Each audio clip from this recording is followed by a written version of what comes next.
ایک سجدہ جس کو تو گرا سمجھتا ہے دیتا ہے لاکھوں سجدوں سے تجھے نجات۔ السلام علیکم ناظرین کرام، آپ دیکھ رہے ہیں واچ پاکستان اور میں ہوں آپ کا میزبان اذان علی خان۔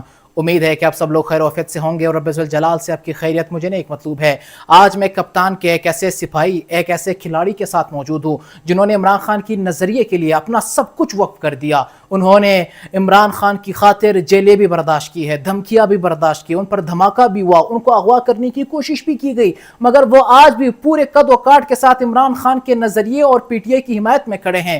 آج جو نوجوان شخصیت، جو لیڈر، جو ہمارے پاس رہنما موجود ہے، بلوچستان سے ان کا تعلق ہے، جو کسی تعارف کے محتاج نہیں ہے۔ آج ہمارے پوڈ کاسٹ کے مہمان خاص ہے پی ٹی آئی کے رہنما صدام خان ترین صاحب۔ صدام بھائی بہت شکریہ کہ آپ نے وقت دیا ہمیں۔ سب سے پہلے یہ جاننا چاہوں گا کہ صدام خان ترین ہے کون؟ میں آپ کا شکریہ ادا کرتا ہوں کہ آپ لوگوں نے یہاں آ کر بلوچستان کی آواز اٹھانے کی کوشش کی۔ میرا نام صدام ترین ہے، ترین ٹرائب سے میرا تعلق ہے۔ ڈسٹرکٹ ہرنائی جو ہے وہاں میرا آبائی علاقہ ہے، ڈسٹرکٹ ہرنائی سے میرا تعلق ہے۔ پسماندہ ایک حلقہ ہے میرا NA-253 جس میں 5 ڈسٹرکٹ آتے ہیں، جس پہ میں نے 2024 میں الیکشن بھی لڑا اور الحمدللہ وہاں کے عوام نے، وہاں کے ووٹرز نے بڑی تعداد میں ووٹ دے کے عمران خان کے نظریے کو سپورٹ کیا۔ لیکن جو پنڈی کے کمشنر نے کہا کہ ہم نے لاکھ کے لیڈ کو یا 70 ہزار کے لیڈ کو شکست میں تبدیل کیا، تو یہاں بھی وہی ہوا۔ صدام ترین صاحب مجھے یہ بتائے گا کہ لوگ یہ جاننا چاہتے ہیں کہ صدام ترین کتنی بڑی فیملی سے ہیں، ان کی پیدائش کب کہاں ہوئی، پرائمری، سیکنڈری، ہائر ایجوکیشن کہاں سے کی اور کوالیفیکیشن کیا ہے؟ میری پیدائش 94 میں ضلع ہرنائی میں ہوئی۔ کوالیفیکیشن میری بیچلر ہے، میٹرک میں نے سندھ بورڈ سے کی ہے، سکھر میں MKI اسکول سے میں نے میٹرک کی ہے، سائنس کالج سے میں نے FSc کی ہے، اور بیچلر کی ڈگری جو ہے وہ میں نے بلوچستان یونیورسٹی سے حاصل کی ہے۔ میری فیملی جو ہے قبائلی فیملی ہے، کسان فیملی ہے، کسان فیملی سے میرا تعلق ہے۔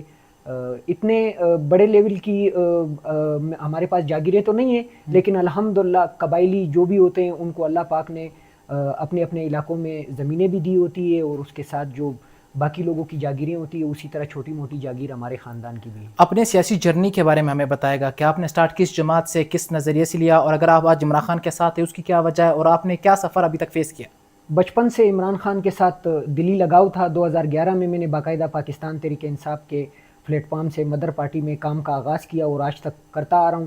عمران خان کا ساتھ دینے کا ایک ہی مقصد تھا کہ اس ملک میں جو جاگیردار اشرافیہ طبقہ ہے، جو 70 سالوں سے یا 78 سالوں سے ہمارے جو یہاں رہنے والے ان کے اوپر ظلم کر رہے ہیں، جبر کر رہے ہیں، کرپشن کی حساب سے بھی آپ اگر دیکھ لیں ظلم ہے، اور اس کے علاوہ جو امن و امان کی صورتحال ہے، ادارتی طور ہو اس میں بھی ہمیں ظلم نظر آ رہا ہے۔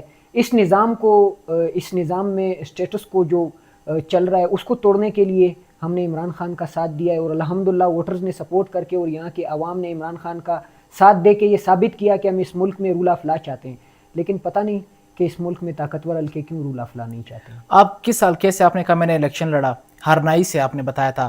مجھے یہ بتائے گا کہ آپ نے جب الیکشن لڑا تو لوگوں کا کیا رسپانس تھا، اور وہاں کے جو سردار ہیں، جو وڈیرے ہیں، جاگیردار ہیں، ان کے مقابلے میں لوگوں کی کتنی محبت تھی آپ کے ساتھ؟ مجھے اتنی بڑی حیرت ہوئی جب میں ٹکٹ کے لیے اپلائی کر رہا تھا تو جاگیردار طبقے میرے حوصلے کو توڑنے کے لیے وہ بار بار مختلف ذرائع سے ایسے پیغامات بھجوا رہے تھے کہ آپ بیوقوف نہ بنیں، الیکشن بہت مشکل ہوتا ہے، یہ سردار، نواب، وڈیرے سارے اس حلقے میں انوالو ہے، تو ممکن ہی نہیں ہے کہ آپ اس حلقے میں الیکشن جیت سکے۔ جیتنا تو علیحدہ بات ہے، آپ کی ضمانت ضبط ہوگی۔ آفر آئی آپ کو؟ آفرز تو کافی آفرز، آپ کو پتہ ہے کہ پاکستان کے سیاست میں جس طرح کا بیانیہ خان صاحب لے کے چل رہا ہے اور اس کے نظریاتی لوگ لے کے چل رہے ہیں، ان کے لیے تو اس ملک میں لامحدود آفرز ہے، لیکن ہم نے ان تمام چیزوں کو ٹھکرا کر عمران خان کے نظریے کا ساتھ دیا، اور اس کا بدلہ ہمیں عوام نے جس طرح محبت دی بالکل یقینی نہیں آ رہا تھا۔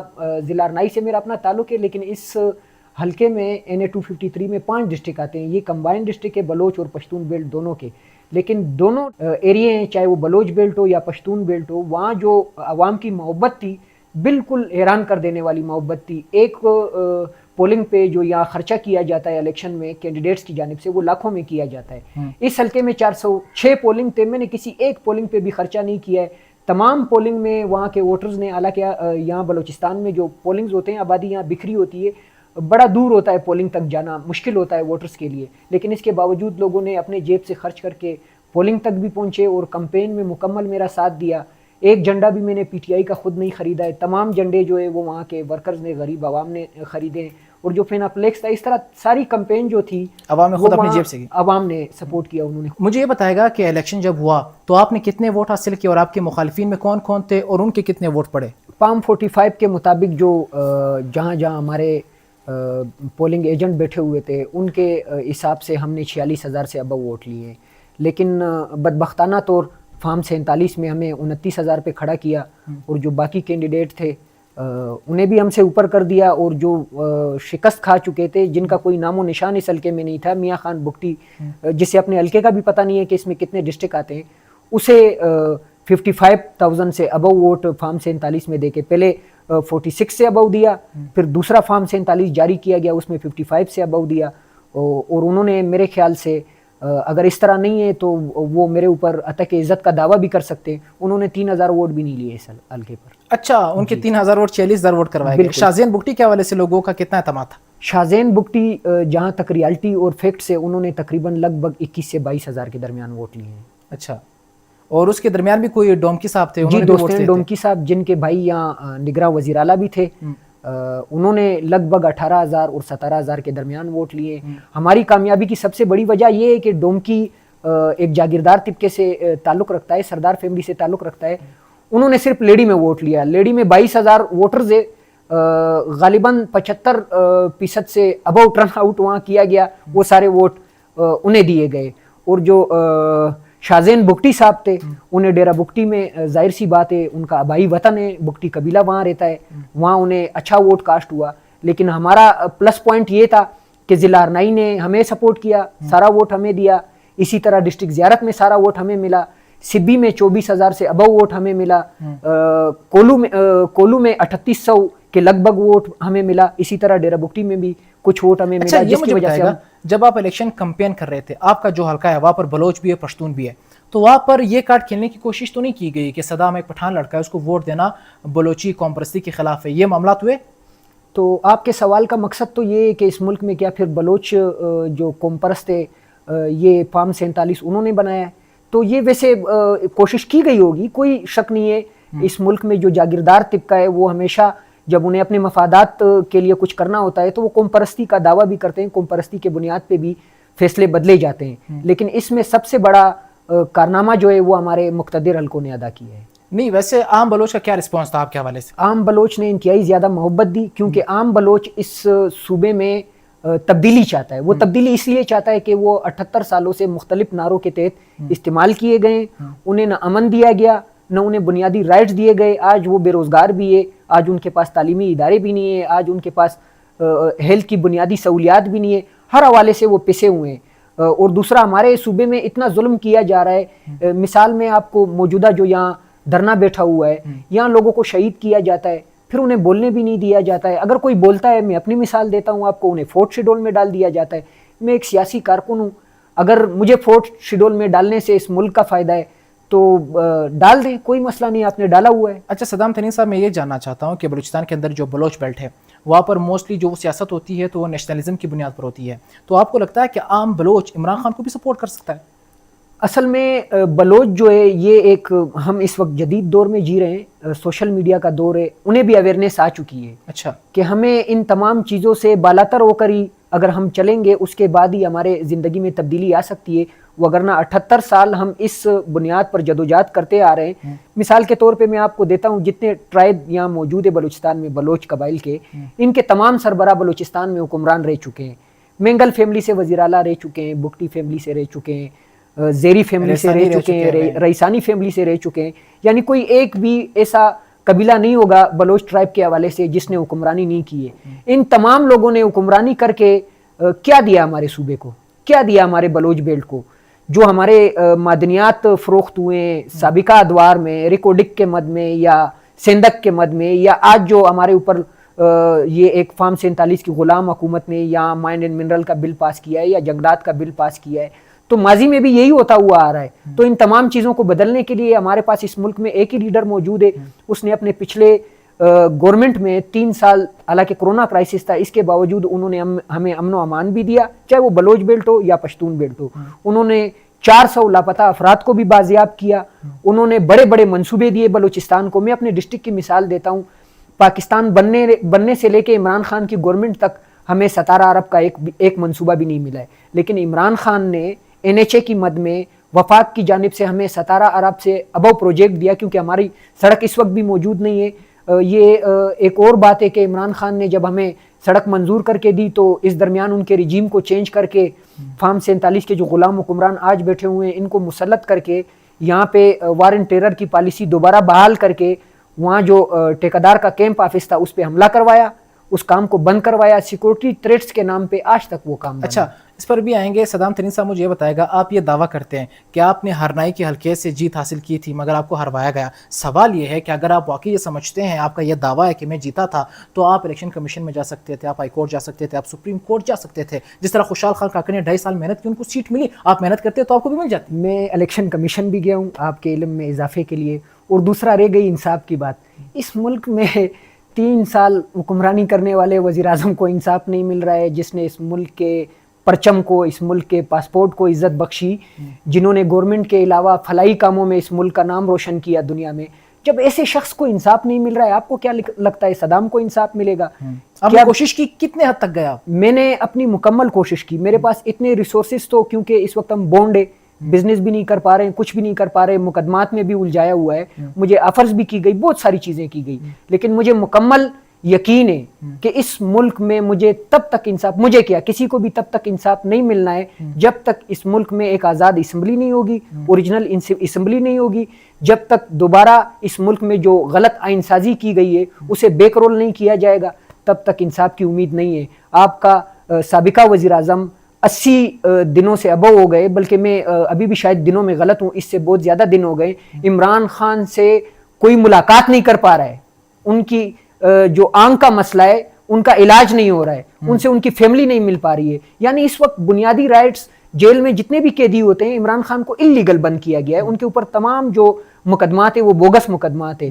اگر انہیں انصاف نہیں مل رہا ہے، انہیں صرف ملاقات کرنے کی جو ضرورت ایک ہر انسان کو ہوتی ہے، ظاہر سی بات ہے اس نے اپنے وکیل سے بھی بات کرنی ہوتی ہے، اپنے فیملی سے بھی اپنے مسائل شیئر کرنے ہوتے ہیں۔ لیکن سوال یہ ہے کہ اگر عادل بزئی صاحب اپنی سیٹ پر بحال ہو سکتے ہیں، خوشحال خان کاکڑ کو سیٹ دی جا سکتی ہے، سالار کاکڑ کو رہا کیا جا سکتا ہے، اس کا مطلب یہ کہ پاکستان میں عدالتیں ہیں اور نظام کام کرتا ہے۔ سالار کاکڑ کو کس نے سیٹ دی؟ سالار کاکڑ رہا ہوئے جب ان کو گرفتار کیا، میں اس کی بات کر رہا ہوں، سیٹ کی بات نہیں کر رہا میں۔ کہنے کا مقصد یہ ہے کہ عدالتیں تو ہے، نظام بھی ہے، اگر آپ ٹرسٹ کریں، آپ کوشش کریں، مطلب یہ ہے کہ آپ کی طرف سے وہ رسپانس نہیں آیا عدالتوں پر، اگر آپ ٹرسٹ کرتے رسپانس آتا تو میں بھی آپ کو سیٹ مل جاتی۔ میں آپ کو ایک مثال اور دینا چاہتا ہوں، آپ کو شاید اس ملک کے اداروں پہ اعتماد ہو، مجھے تو اس وقت کوئی اعتماد نہیں آپ کو۔ میں آپ کو دہشت گرد نظر آ رہا ہوں؟ ایک سوال ہے میرا آپ سے، آپ لوگ ہم سے سوال کرتے ہیں، میرا آپ سے ایک مودبانہ سوال ہے، کیا میں آپ کو دہشت گرد نظر آ رہا ہوں؟ یہ تو اداروں کو پتا ہوگا۔ نہیں، آپ کو بھی پتا ہونا چاہیے، آپ اس ملک کے سٹیزن ہیں، نہیں آپ کو اندازہ ہونا چاہیے، آپ ایک سیاسی ورکر ہیں کہ یہ جو جس طرح کی زندگی، میں تو ایک سیاسی ورکر ہوں، آپ کو نظر آ رہا ہے، سوشل میڈیا پہ سب کچھ نظر آ رہا ہے۔ ایک سیاسی ورکر کو اگر اس ریاست اور اس ریاستی اداروں نے اس وقت 4th شیڈول میں ڈالا ہوا ہے، وہ انہیں MNA بننے دیں گے؟ یہ ہمیں اس ملک میں جو مقتدر قوتیں، میں آپ کو حلفاً کہتا ہوں کہ یہ ہمارے جیسے لوگوں کو کونسلر بھی بننے نہیں دیں گے۔ اچھا، اگر ہم کمپرومائز ہو گئے، جس طرح میاں خان بگٹی ہے، یا اس ملک میں جو فارم 47 کے بیٹھے ہوئے کارندے ہیں جنہوں نے غلط آئین سازی کی، کالے قانون اس قوم پہ مسلط کیے، اگر میں وہ راستہ چنوں، پھر آپ کی بات ٹھیک ہے، مجھے دنوں میں، مہینوں میں، کیا گھنٹوں میں انصاف مل سکتا ہے۔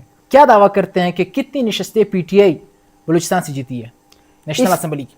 اس کا اندازہ آپ پھر دوبارہ کہتا ہوں کہ پنڈی کے کمشنر کے بیان سے آپ لگا لیں۔ میں آپ سے پوچھنا چاہتا ہوں، میں آپ کو یہی کہہ سکتا ہوں کہ 180 سے ابو نشستیں۔ نہیں میں بلوچستان کی بات کر رہا ہوں، نیشنل اسمبلی کی صرف۔ بلوچستان میں ہم 4 سیٹیں نکال چکے تھے۔ کون سی؟ ایک NA 253، ایک عادل بازئی والی، ایک سالار کاکڑ کی، ایک سردار بابر موسیٰ خیل کی۔ سردار بابر موسیٰ خیل کی۔ مجھے یہ بتائے گا کیا ریزن ہے کہ آپ تینوں کو سائیڈ لائن کیا گیا اور عادل بازئی کو کامیاب کیا گیا؟ اس کے پیچھے کیا مت ہے؟ اس کا جواب عادل بازئی اور آپ کو کیا لگتا ہے؟ میں آپ کی رائے جاننا چاہتا ہوں، عادل بازئی کی نہیں۔ مجھے بہت کچھ لگتا ہے، لیکن میں پھر بھی اخلاقی طور پہ آپ کو یہی کہنا چاہتا ہوں کہ اس کا جواب آپ کو عادل بازئی اور اس ملک کے ادارے دے سکتے ہیں۔ یعنی آپ کو لگتا ہے کہ عادل بازئی صاحب کمپرومائزڈ ہے؟ ہو سکتا ہے، ہو سکتا ہے، یعنی اب آپ مجھ سے وہ کہلوانا چاہ رہے ہیں جو آپ کے کہلوانا چاہتے ہیں، لیکن میرے جواب سے آپ کو بھی اندازہ ہے، انہیں بھی ہے۔ اچھا، لیکن عادل بازئی ہمارے سامنے ہیں کہ ان کے پلازے کو نقصان پہنچایا گیا، عادل بازئی نے کہا میرا پاسپورٹ بلاک، میرا CNSC بلاک، میں پاکستان سے باہر نہیں جا سکتا، تو آپ کو پھر بھی لگتا ہے کہ عادل بازئی کی اتنی قربانیاں ہونے کے باوجود بھی وہ کمپرومائز ہو سکتے ہیں؟ ہو سکتا ہے ہماری رائے غلط ہو، وہ ٹھیک ہو۔ آپ کی رائے کیا ہے؟ میری رائے میں نے آپ کو بتا دی ہے۔ اچھا، جب عادل بزئی صاحب گئے تھے نیشنل ڈیفنس یونیورسٹی اسلام آباد، مشال یوسفزئی تھی، پی ٹی آئی کے باقی صوبائی اور قومی اسمبلی کے ممبران بھی تھے، تو عمران خان نے ایک بات کہی تھی کہ وہ لوگ جو ہم پر ظلم کرتے ہیں آپ ان کے ساتھ بیٹھتے ہیں، سماجی تعلقات بڑھاتے ہیں، ہم یہاں پر مشکلات سے نبرد آزمائیں۔ عمران خان نے کہا یہ میرے میر جعفر ہے، میرے پارٹی کے میر صادق ہے، ان کو جماعت سے نکالا جائے۔ آپ کو لگتا ہے جو انہوں نے شرکت کی تھی ان کو نکالا جانا چاہیے تھا؟ عمران خان جو بھی کہتا ہے اس کے ساتھ ہم، اس میں کوئی شک نہیں ہے، اس میں کوئی شک نہیں ہے، کوئی شک نہیں ہے۔ اچھا، عمران خان تو پہلے کہا کرتا تھا کہ جو آرمی چیف صاحب ہے بڑے پرو ڈیموکریٹک ہے، جمہوری ہے، ہمیں ہر حوالے سے سپورٹ کرتے ہیں۔ بعد میں جب فوج نے عمران خان کو سپورٹ کرنا چھوڑ دیا تو خان صاحب کہنے لگے یہ تو میر جعفر ہے، میر صادق ہے۔ یعنی آپ کی اپنی کوئی سوچ نہیں ہے بطور نوجوان، اپنا نظریہ کوئی نہیں ہے؟ عمران خان جو ہے انسان ہے، وہ فرشتہ نہیں ہے۔ بابا آدم علیہ السلام سے بھی غلطی ہوئی ہے اور انہوں نے بعد میں اپنی جو غلطیاں تھیں انہوں نے تسلیم بھی کی ہے اس قوم کے سامنے، تو ان کا بڑا پن تھا کہ انہوں نے اپنی غلطیوں کو تسلیم کیا۔ ماضی میں اس طرح ہمیں کسی بھی لیڈر کی جانب سے اس طرح کا بیانیہ نہیں ملا ہے۔ دوسرا، عمران خان نے گورنمنٹ میں آنے کے بعد آپ نے شاید اس کے پروگرام دیکھے ہوں گے، اس وقت بھی آن دا ریکارڈ پڑے ہوئے ہیں، آپ چیک کر سکتے ہیں، سرچ کر سکتے ہیں۔ وہ اکثر اوقات یہی کہتے تھے کہ مجھے مافیا کام کرنے نہیں دے رہی ہے۔ اب میرا سوال یہی ہے کہ اس ملک میں مافیا کون ہے؟ اس وقت تو نواز شریف گورنمنٹ میں نہیں تھا، اس وقت تو زرداری گورنمنٹ میں نہیں تھا، گورنمنٹ تو ہماری تھی، تو عمران خان کون سے مافیا کو کہہ رہا تھا؟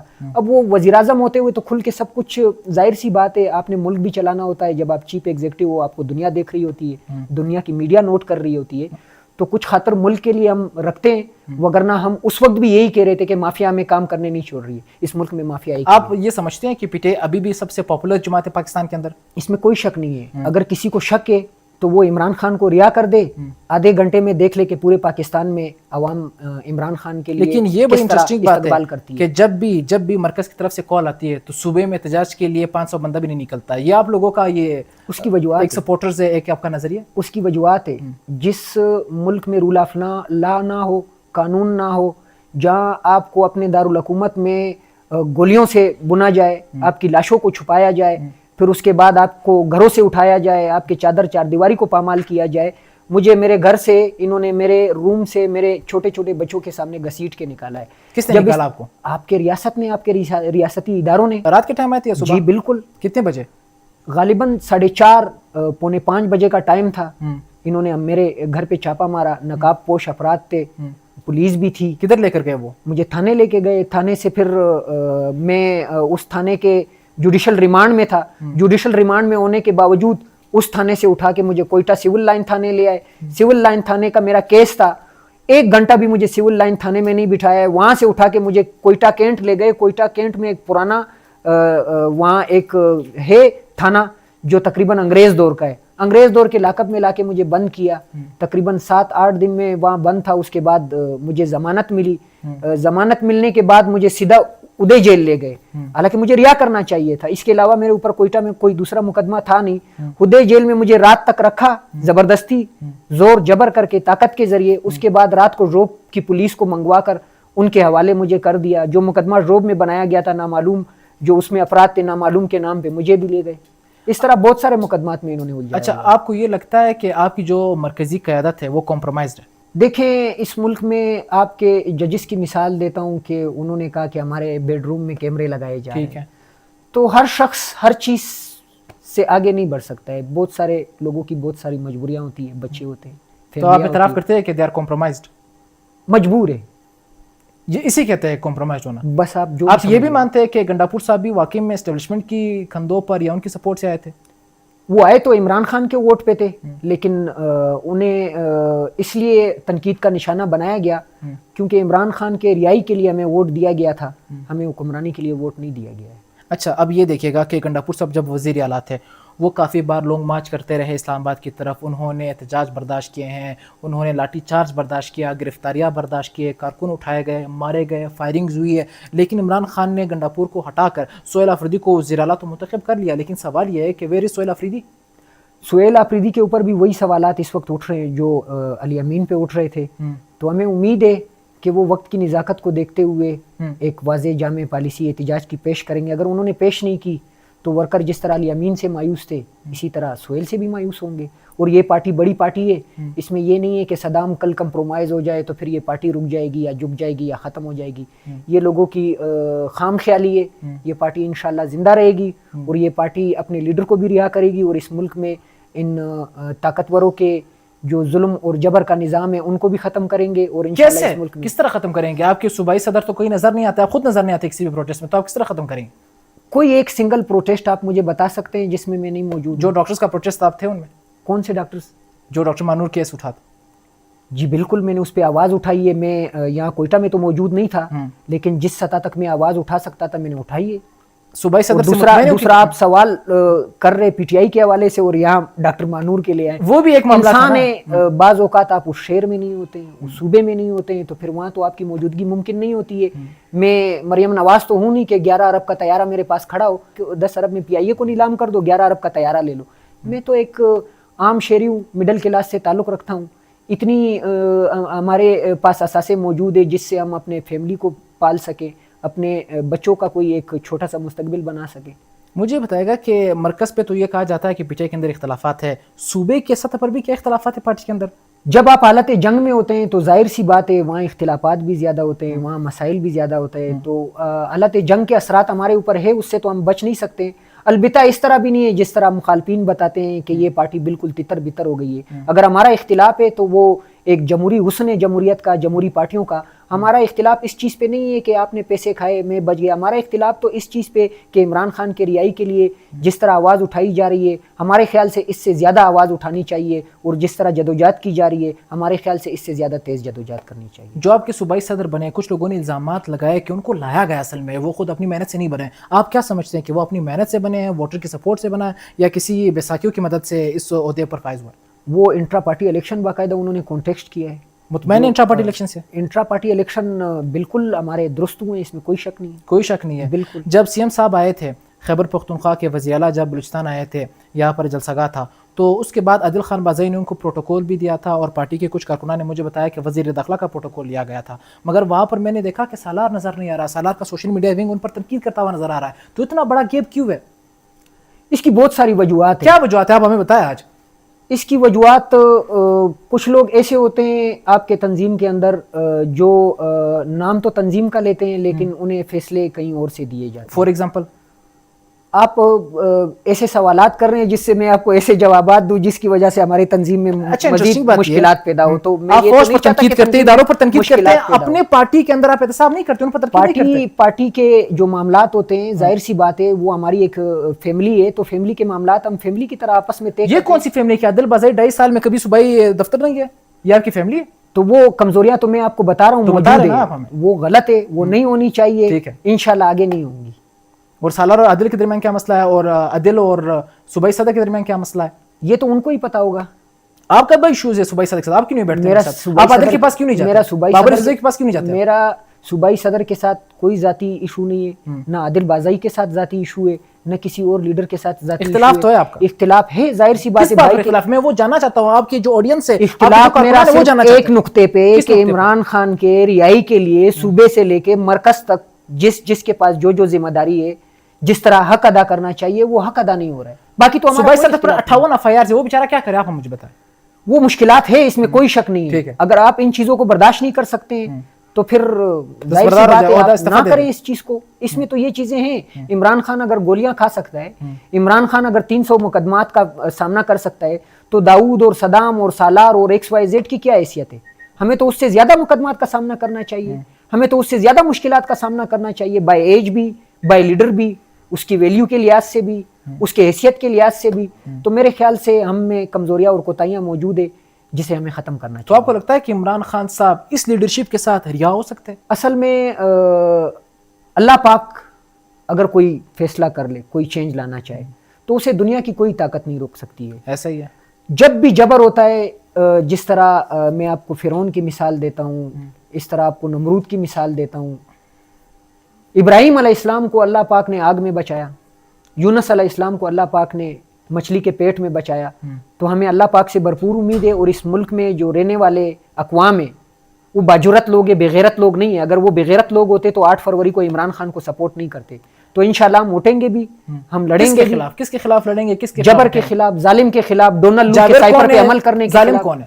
جابر اور ظالم اس ملک میں ایک ہی قوت ہے. کون سی قوت ہے؟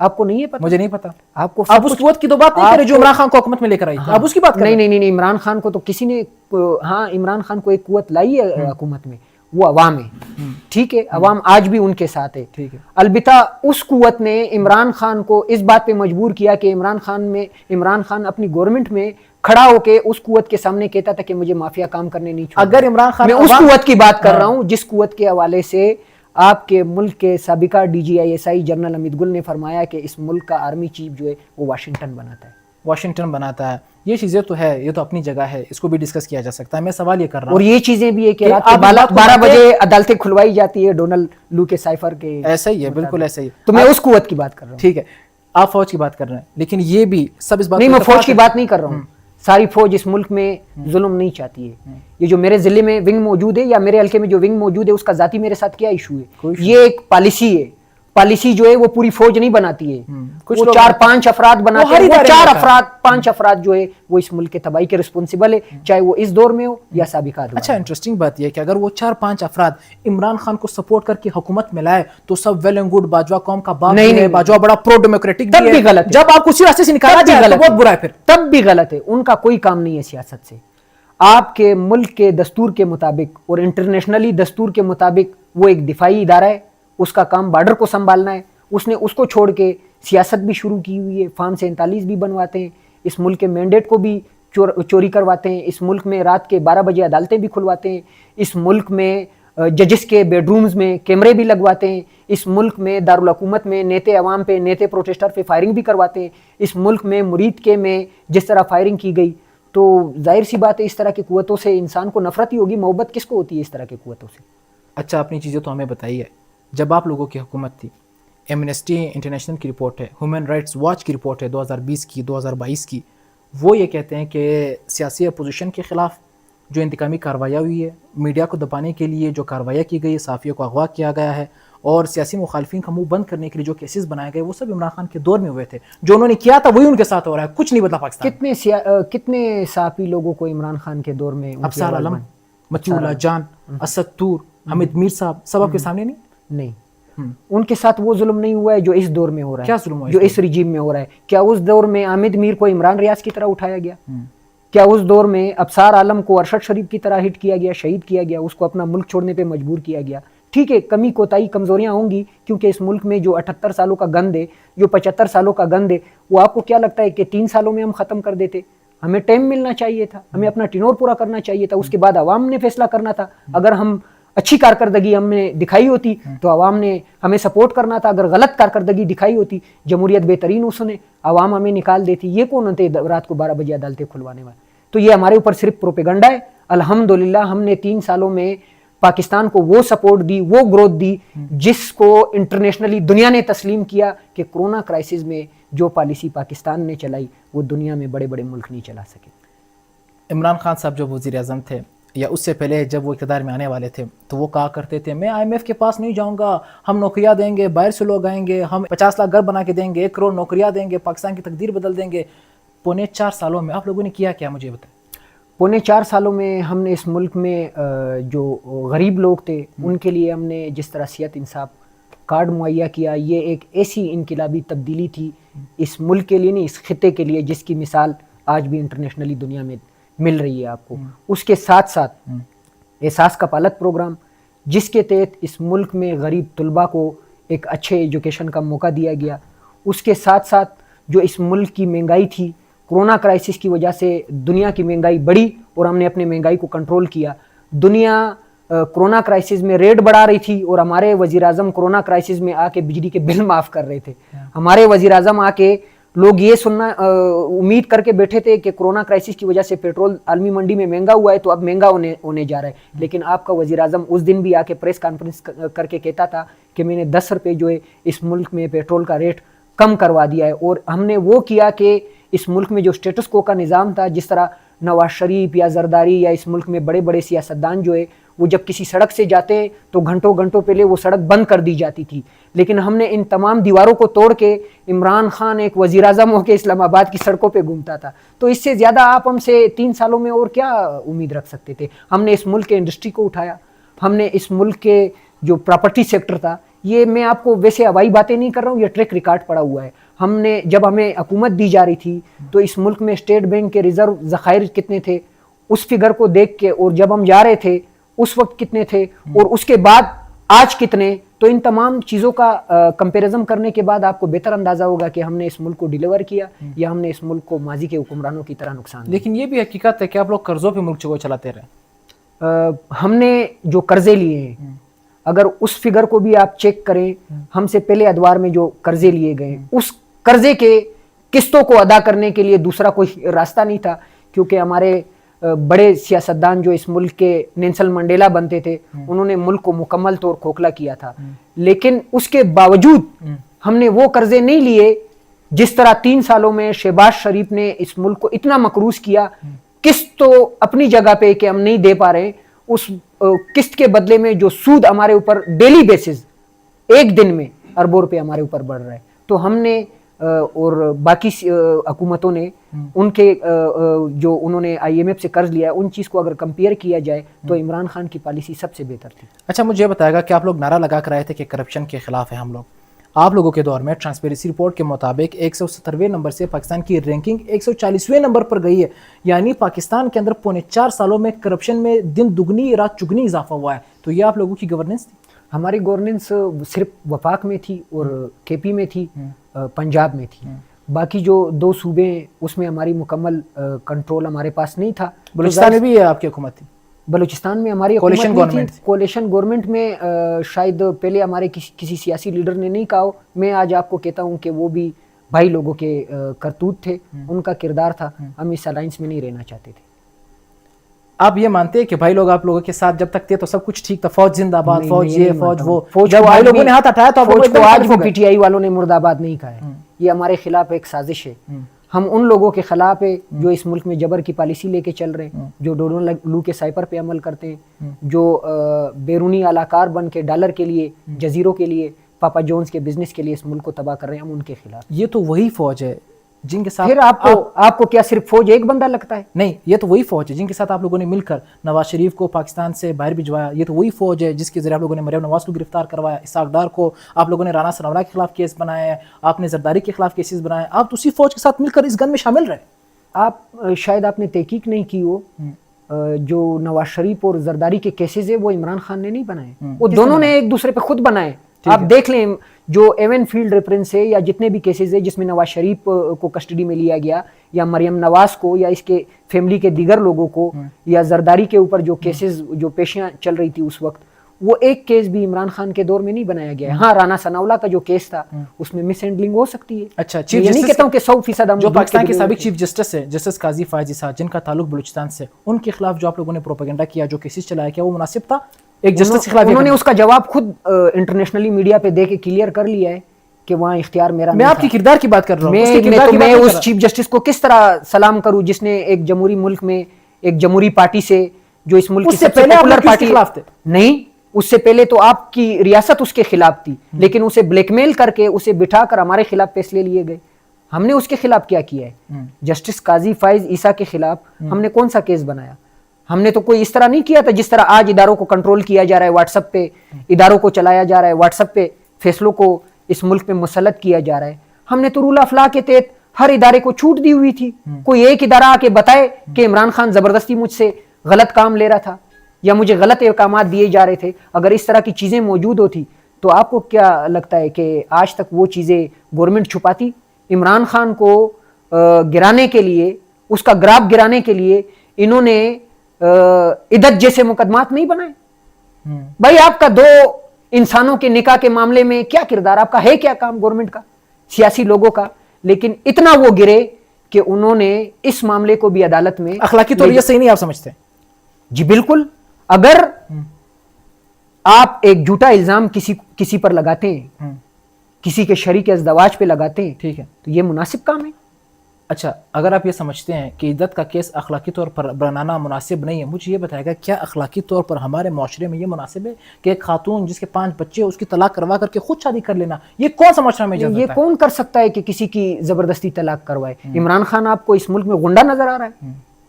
عمران خان تو وہ بندہ ہے جو بیچارہ گولیاں کھانے کے باوجود کہتا تھا کہ مجھے عدالتوں سے انصاف چاہیے, اس قوم سے انصاف چاہیے. کوئی ایک کام عمران خان کا اس طرح بتا دے جو اس نے قانون سے باہر دائرے میں کیا ہو, تو وہ عمران خان کیسے کسی کے گھر کو تباہ کر سکتا ہے؟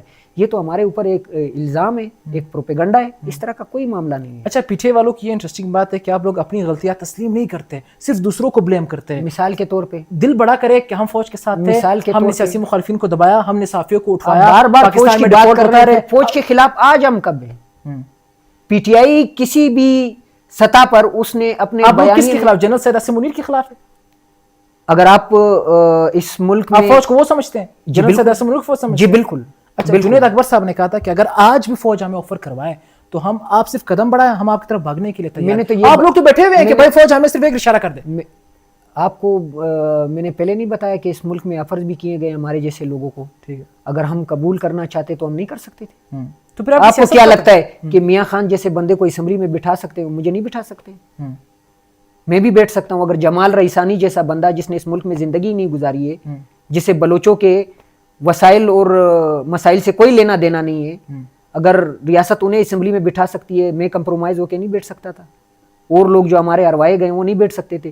تو یہ ہمارے اوپر الزامات ہیں, آپ مان کیوں نہیں رہے؟ اچھا, آپ عمران خان کو رہا کر دیں, آپ عمران خان کو عوام میں چھوڑ دیں, عوام کو فیصلہ کرنے دیں.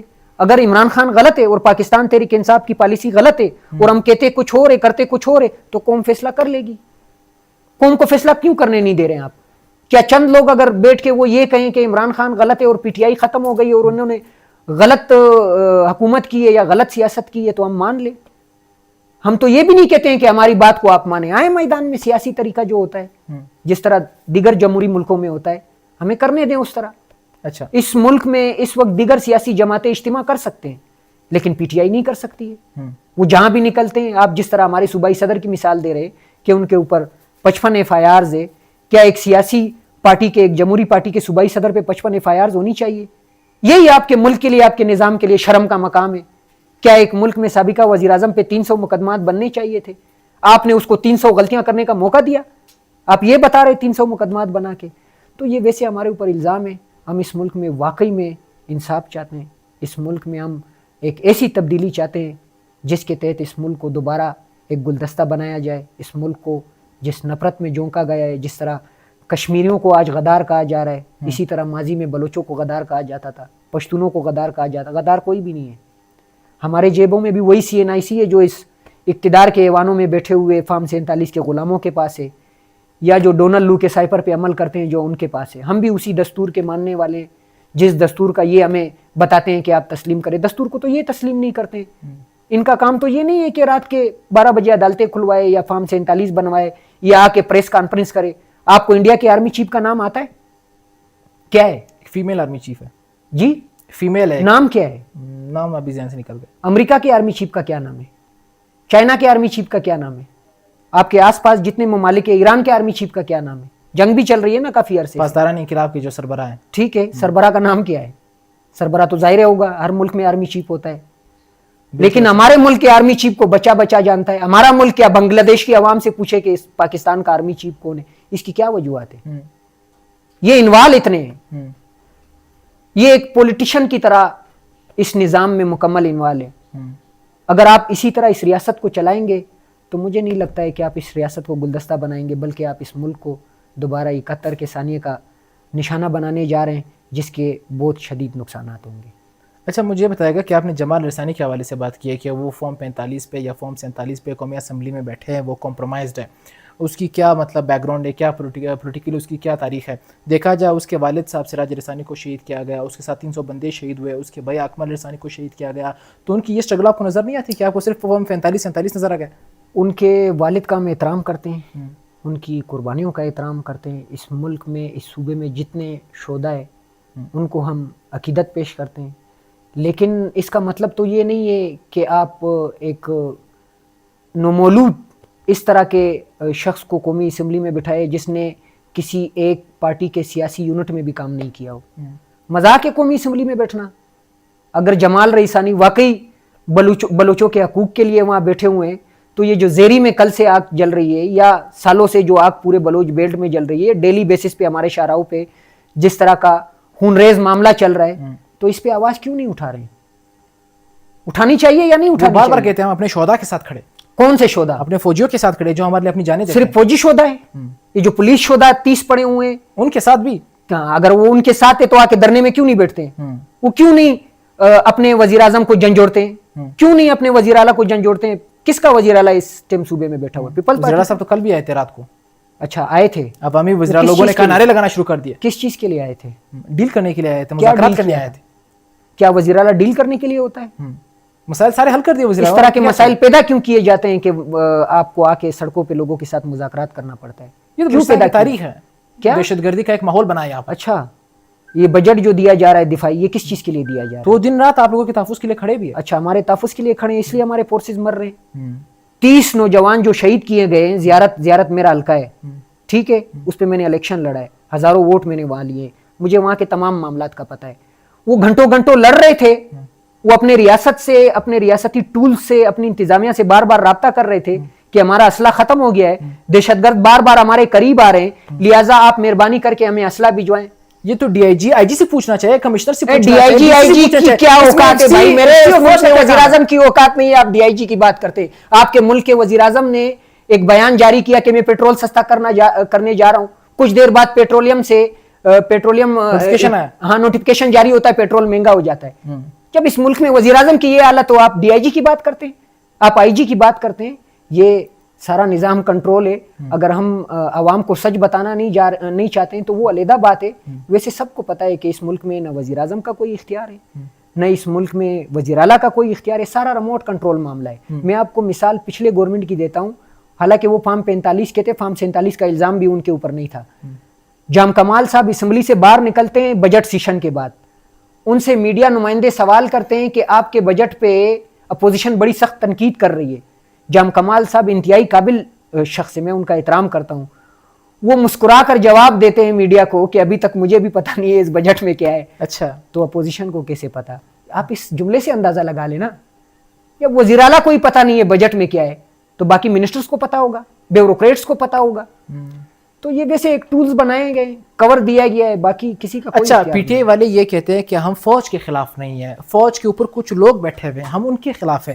جب ہمارے عام سپاہی جو 40,000 50,000 60,000 پر نوکری کرتے ہیں, جب وہ بارڈرز پر شہید ہوتے ہیں یا دہشت گردوں سے لڑتے ہوئے شہید ہوتے ہیں, مجھے ایک ٹویٹ دکھائے گا آپ کے سی ایم کا, آپ کے پارٹی کے مرکزی صوبائی قیادت کا, کہ انہوں نے اظہار یکجہتی اور مذمت کی ہو کہ یار ان کے ساتھ غلط ہوا ہے. میں انشاءاللہ آپ کو اسکرین شاٹ دوں گا, آپ نے اسی پروگرام میں چلانا ہے. ٹھیک ہے. آپ خود مذمت کرتے ہیں ان چیزوں کی جو فوجی شہید ہوتے ہیں؟ کیوں نہیں کرتا ہوں. ہم کسی کو بھی شہید کرنے کے حق میں نہیں ہے. فوجی کو تو چھوڑیں, اس ملک میں ہمارے ساتھ ہندو کمیونٹی رہتی ہے, اقلیت رہتے ہیں, ہم ان کے قتل کے بھی خلاف ہیں. اس ملک میں اگر ہمارے ساتھ عیسائی رہتے ہیں, ہم ان کو بھی بے جا تکلیف دینے کے خلاف ہے. پھر اپنے سپاہیوں کے کیسے خلاف؟ تو سب سے زیادہ مذاق پی ٹی آئی والے بناتے ہیں ان کا, لافٹر سب سے زیادہ دیتے ہیں. نہیں پوسٹ پر یہ 9 مئی والا ڈرامہ جس طرح ہمارے ساتھ کیا گیا نا, یہ اس طرح کے ڈرامے باز بٹھائے گئے. یہ اس طرح کچھ بھی نہیں. آپ میرے اکاؤنٹ میں یا میرے جیسے جتنے بھی نظریاتی لوگ ہیں, کسی ایک کا اس طرح کا بیان دکھا دے, ہم اس پہ یہ بھی کہیں گے. آپ کی ایک ویڈیو مجھے دکھایا کہ آپ نے فوج کے حق میں بنائی کہ ہمارے جو نوجوان شہید ہوتے ہیں. میں آپ کو کئی بیانات اس طرح اسکرین شاٹ سینڈ کروں گا جو میں نے ٹویٹر پہ دیے کہ ہمارے جو اہلکار ہے سیکیورٹی, ان کو شہید کرنے کی ہم بھرپور مذمت کرتے ہیں, اور ہم ان کے ساتھ ہیں, ان کے لواحقین کے ساتھ ہیں. آپ کو لگتا ہے 9 مئی کو جب عمران خان کو عدالت کے احاطے سے اغوا کیا گیا, پھر لوگ نکلے, لوگوں کا جو غم و غصہ تھا انہوں نے نکالا, انہوں نے جا کے ایک اور کمانڈر ہاؤس پہ حملہ کر دیا, لوگ کنٹونمنٹ کے سامنے آ گئے تھے, یہ آپ کو لگتا ہے یہ پری پلان تھا یا جنون تھا؟ اس کا اندازہ آپ اس چیز سے لگا لے, کوئٹہ جو ہے وہ بلوچستان کا دارالحکومت ہے, لاہور جو ہے وہ پنجاب کا دارالحکومت ہے. بلوچستان کی آبادی بھی آپ کو پتہ ہے, پنجاب کی آبادی بھی آپ کو پتہ ہے, اسی حساب سے تعداد وہاں زیادہ ہوگی, یہاں کم ہوگی. ایسا ہی ہے. یہاں آپ جائیں, میں آپ کو مانتا ہوں کہ آپ کینٹ کے صرف ایک دروازے کو پار کر کے دکھائیں, آپ کینٹ کے اندر گھس کے دکھائیں, چڑیا پر نہیں مار سکتی ہے. لیکن اس دن بآسانی کیسے لوگ کور کمانڈر ہاؤس تک پہنچ گئے؟ تو اس چیز سے یہ اندازہ لگائیں کہ یہ پری پلان تھا یا ہماری غلطی تھی. مقصد کیا تھا اس کا؟ مقصد اس کا عمران خان کو اور پاکستان تحریک انصاف کو مکمل طور پہ بلیک آؤٹ کرنا تھا, ان کے اوپر مقدمات بنانے تھے, اور انہیں 290 سال, جس طرح یاسمین راشد کینسر کی مریض ہے, جس نے اس ملک کی, اس قوم کی خدمت کی ہے, ڈاکٹر ہے, وہ آج 279 سال سزا کے تحت جیل میں بند ہے. یہ مقصد تھا عمران خان جس طرح آج کسٹڈی میں, یہ مقصد. وہ کہتے ہیں پی ٹی آئی والے دہشت گردوں کے ہاتھوں میں کھیل رہے ہیں, ریاست اور ریاست کے خلاف کھڑے, ریاست کو توڑنا چاہتے ہیں, ملک کے بیانیے کو نقصان پہنچانا چاہتے ہیں, یہ ملک کے دشمن ہے. اچھا, یہ جو ہمارا مینڈیٹ چوری کیا گیا, یہ ہم نے کہا تھا کہ چوری کریں؟ یہ آپ کو انڈیا نے کہا تھا کہ چوری کریں؟ یہ آپ کے اپنے فیصلے ہیں. جس طرح میں نے آپ کو مثال دی کہ 71 کا ثانیہ, آپ اس طرح کے حرکات اور کرتوت کریں گے تو آپ کو یہی کہا جائے گا جس طرح کہا جا رہا ہے. اچھا یہ بڑی انٹرسٹنگ بات ہے. پی ٹی آئی والے جب الیکشن ہوا پورے پاکستان میں, خیبر پختونخوا میں کلین سویپ کر گئے تو کہنے لگے کہ ہم نے الیکشن جیتا, ویل اینڈ گڈ. پنجاب میں شکست, وفاق میں شکست کھانے کے بعد کہتے ہیں یہ تو فارم 47 والے سارے. یہ کون سی آپ لوگوں کی دو رویہ؟ ہم جھوٹ کہہ رہے ہیں. وہ جو پنڈی کا کمشنر تھا وہ بھی جھوٹ کہہ رہے ہیں. کیوں نہیں کھولتے ہیں آپ تمام حلقے؟ کھولے نا. نہیں کہ بھی الیکشن فری اینڈ فیئر ہوئے. بالکل فری اینڈ فیئر ہوا. اچھا, اور پنجاب میں فری اینڈ فیئر نہیں ہوئے, اسلام آباد میں فیئر نہیں ہوئے. مجھے سنیں نا, میں اس کی وجوہات بتاتا ہوں. ان کو پتا تھا کہ کے پی سے وہاں سے بھی ظاہر سی بات ہے لوگوں نے پھر اسی طرح اٹھنا تھا جس طرح باقی صوبوں میں لوگوں نے شور مچایا کہ ہمارے مینڈیٹ کو چوری کیا گیا. لیکن ہمارا سب سے مضبوط قلعہ جو ہے پنجاب مضبوط قلعہ ہے ووٹرز کے لحاظ سے. وہاں کے جو حلقے ہیں, زیادہ حلقے پاکستان قومی اسمبلی کے وہ پنجاب میں ہی ہے. لیکن جو ہماری ورکر جو قربانیاں دیتی ہے گراؤنڈ پہ, اس سے کوئی بھی انکار نہیں کر سکتا ہے. نہ پنجاب کی تنظیم کر سکتی ہے, نہ کسی اور صوبے کی تنظیم کر سکتی ہے. وہ کے پی کے لوگ تھے. انہیں پتا تھا کہ یہاں سے انتہائی زیادہ سخت ریئیکشن آنا ہے. پنجاب کے اور کے پی کے جینز میں اللہ پاک نے فرق رکھا ہوا ہے. دو مختلف قومیں, پنجابی اور پختون جو ہے. تو اس ریئیکشن کو روکنے کے لیے اور مستقبل میں ہماری تحریک کو کمزور کرنے کے لیے انہوں نے یہی فیصلہ کیا کہ ان کو یہاں گورنمنٹ دے دیں, یہ یہاں الجھے رہیں گے, باقی لوگوں کو ہم کنٹرول کر لیں. اچھا مجھے یہ بتائے گا, جب پنجاب میں آپ لوگوں کی یعنی پی ٹی آئی, آپ لوگوں سے مراد پی ٹی آئی ہے میری, جب آپ کی حکومت تھی اور وہاں پر عثمان خان بزدار کو آپ لوگوں نے سی ایم بنایا تھا, عثمان خان بزدار کیا اس قابل تھے کہ آپ ان کو سی ایم بناتے؟ عثمان خان بزدار کے دور میں اگر پنجاب کے پراپرٹی سیکٹر یا بزنس سیکٹر یا صنعت سیکٹر میں گروتھ آئی ہے تو وہ ایک قابل شخص ہے, اس سے کوئی انکار نہیں کر سکتا ہے. اگر اس وقت لاسز آئیں اور پنجاب جو ہے وہ ترقی کے بجائے تنزلی کے طرف گیا ہے پھر تو غلط تھا. ہم نے ایک مثال قائم کرنی تھی کہ ہم اس ملک میں قوم پرستی کا خاتمہ چاہتے ہیں, اس لیے ہم نے وہاں بزدار کو سی ایم بنا دیا, اور بزدار میں وہ قابلیت تھی جو اسے بنایا گیا تھا.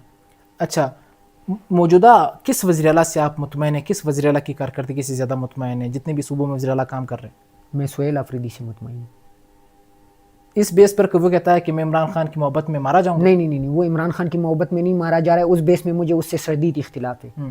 میں حکومتی لحاظ سے اپنے لوگوں کو کنٹرول کرنے کے لحاظ سے, ان کے پاس جا کے ان کے دکھ درد کو سننے کے لحاظ سے وہ ایک عوامی نمائندہ ہے. جس طرح وہ بغیر پروٹوکول عوام میں جا کے عوام کو سن رہے ہیں اور ان کے مسائل کو حل کر رہے ہیں, کسی اور صوبے میں مجھے یہ نظر نہیں. جس طرح ہم نے انڈیا کو شکست دی, افغانستان میں جو دہشت گرد ٹھکانے ہیں ان کو حملہ کیا گیا, اور فیلڈ مارشل کو ایک اعزاز بھی ملا, آرمی چیف کو فیلڈ مارشل کا اعزاز اور تحت استثناء دیا گیا, اس پر آپ کتنے خوش ہیں؟ آپ تو بڑے قابل شخص ہیں. فیلڈ مارشل کا لقب کس لیے دیا جاتا ہے اور کس وجہ سے دیا جاتا ہے؟ جنگ کی وجہ سے. جنگ میں فاتح رہے, انڈیا کو شکست دی انہوں نے, 6 رافیلز گرائے ان کے. تو یہ ایران کے جو پاسداران انقلاب کے آرمی چیف ہے انہیں فیلڈ مارشل بنایا گیا ہے ابھی تک؟ امریکہ کے جو آرمی چیف ہے انہیں فیلڈ مارشل بنایا گیا ہے ابھی تک؟ جو یہ یہودی ہیں اسرائیلی, ان کے آرمی چیف کو فیلڈ مارشل بنایا گیا ہے. آپ 4 دن کے جنگ میں فیلڈ مارشل بن گئے. صرف اور صرف یہ تمام فیصلے جو ہے عمران خان کے نام کو مٹھانے کے لیے اور اس قوم کے دل میں اپنے لیے جگہ بنانے کے لیے کیے جا رہے ہیں. باقی یہ تو ایک ایسا شخص ہے, میرا اس کے ذات کے ساتھ کوئی اختلاف نہیں ہے. یہ اپنے پوسٹ پہ بیٹھنے سے 1 دن پہلے ریٹائر نہیں تھا. عجیب ہی نظام ہے, عجیب ہی ملک ہے. اب اس کی سزا ہم بھگت بھی رہے ہیں کہ ہمارا ملک آج جل رہا ہے. کوئی مانے یا نہ مانے, لاکھ انکار آپ کر لیں, کشمیر میں آج کیا چل رہا ہے, بلوچستان میں آج کیا چل رہا ہے. اگر عمران خان آپ کی نظر میں قصوروار تھا, پی ٹی آئی آپ کے نظر میں قصوروار تھی, تو پی ٹی آئی اور عمران خان کو تو آپ نے کب کا دیوار کے ساتھ لگایا ہوا ہے. 4.5-5 سال ہو رہے ہیں کہ آپ نے ہمیں دیوار سے لگایا ہے. اس کے باوجود ملک میں آئے دن بدامنی کیوں بڑھ رہی ہے؟ اس ملک میں آئے دن عوام کا اعتماد اپنے اداروں سے, اپنے ریاست سے, اپنے ریاستی مشینری سے کیوں اٹھ رہا ہے؟ اگر نہیں اٹھ رہا ہے تو آپ مجھے بتائیں. اگر لوگ سڑکوں پہ اس وقت بھی نہیں بیٹھے تو آپ مجھے بتائیں. یعنی کہنے کا مقصد یہ جو بھی کہہ رہے ہیں صرف اپنے آپ کو عوام کے دلوں میں جگہ بنانے کے لیے یہ ساری چیزیں کی جا رہی ہے. باقی یہ قوم کے ساتھ کوئی شخص بھی مخلص. اچھا, انٹرسٹنگ بات یہ ہے کہ عمران خان صاحب کہتے ہیں کہ ایک سائفر آیا تھا اور میری حکومت عالمی سازش کے تحت گرائی گئی. جب عمران خان ایک ٹیلیفونک رابطے پہ کانگریس وومن سے بات کر رہے تھے تو انہوں نے کہا کہ میری حکومت تو کسی نے نہیں کرائی, میری حکومت تو باجوہ نے گروائی تھی. تو یہ آپ لوگوں کی 2 رویے ہر جگہ اس طرح کرتے ہیں آپ لوگ؟ یہ آپ کے پاس یہ وائس موجود ہے؟ بالکل موجود ہے, ابھی دکھا سکتا ہوں آپ مجھے دکھا دیں. ٹھیک ہے, دکھائیں. میرے موبائل فون میں ریکارڈنگ ہو رہی ہے, میں آپ کو دکھا سکتا ہوں. چلو ٹھیک ہے, وہ مجھے دکھا دے. اگر اس طرح ہوا ہے تو میں اس کے بعد آپ کے ساتھ اس کے مطابق تبادلہ خیال کروں گا. عمران خان نے کھلے عام عوام کے درمیان کھڑے ہو کے کیا اسے انٹرنیشنل میڈیا نہیں دیکھ رہی تھی؟ کیا اسے امریکی مشینری نہیں دیکھ رہی تھی؟ کیا اسے امریکی میڈیا نہیں دیکھ رہی تھی؟ انہوں نے کیا لے رہا تھا وہاں؟ اچھا صدام ترین صاحب مجھے یہ بتائے گا کہ فیلڈ مارشل کو جو تو حیات استثناء دیا گیا، مفتی تقی عثمانی صاحب نے کہا تھا کہ فیلڈ مارشل کے جو اعزازی عہدے ہیں اور صدر نے جو خود کو حیات استثناء دلوایا یہ غیر قانونی، غیر جمہوری، غیر اسلامی کام ہے، آپ اس کو جسٹیفائی کرتے ہیں؟ کرۂ ارض پہ اور دنیا میں جو پہلا استثناء لیا ہے وہ ابلیس نے لیا ہے. اچھا، اب اس کا کمپیئر اس کے ساتھ کرے تو اس سے اندازہ آپ لگا لیں، کیونکہ زندگی بھر کسی کو کسی معاملے میں استثناء دینا یہ اختیار اور یہ حق اللہ پاک نے روئے زمین میں بیٹھے ہوئے انسانوں میں جو گزرے یا جو موجود ہے کسی کو بھی نہیں دیا ہے. لیکن مجھے یہ بتائے گا جب عمران خان کی حکومت تھی تو آپ لوگوں نے جنرل باجوہ کو ایکسٹینشن نہ صرف دیا بلکہ آفر کروائی کہ ہم آپ کو زندگی بھر کے لیے ایکسٹینشن دیتے ہیں. وہ ہماری تاریخی غلطی تھی جس کا خمیازہ آج ہم بھگت رہے ہیں. آپ ایگری کرتے ہیں کہ وہ آپ کی غلطی تھی؟ جی بالکل کرتا ہوں.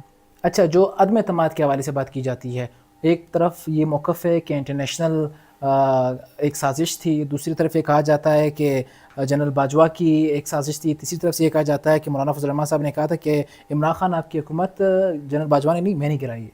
تو اصل میں کیا لگتا ہے کون ذمہ دار ہے عمران خان کی حکومت گرانے میں؟ عمران خان کا حکومت گرانے میں جس نے بھی سہولت کار بن کر یا کوئی بھی ووٹ کاسٹ کیا ہو یا کچھ بھی کیا ہو، وہ تمام قوتیں ذمہ دار ہے جس نے اس معاملے میں رول ادا کیا ہے. جس طرح رات کے 12 بجے کی مثال میں بار بار دے رہا ہوں، اس عدالت میں بیٹھے ہوئے جس شخص نے بھی فیصلہ کرنا تھا وہ بھی اس کا حصہ میں سمجھتا ہوں، اور اس جج کو بلانے والے کو بھی میں اس کا حصہ سمجھتا ہوں.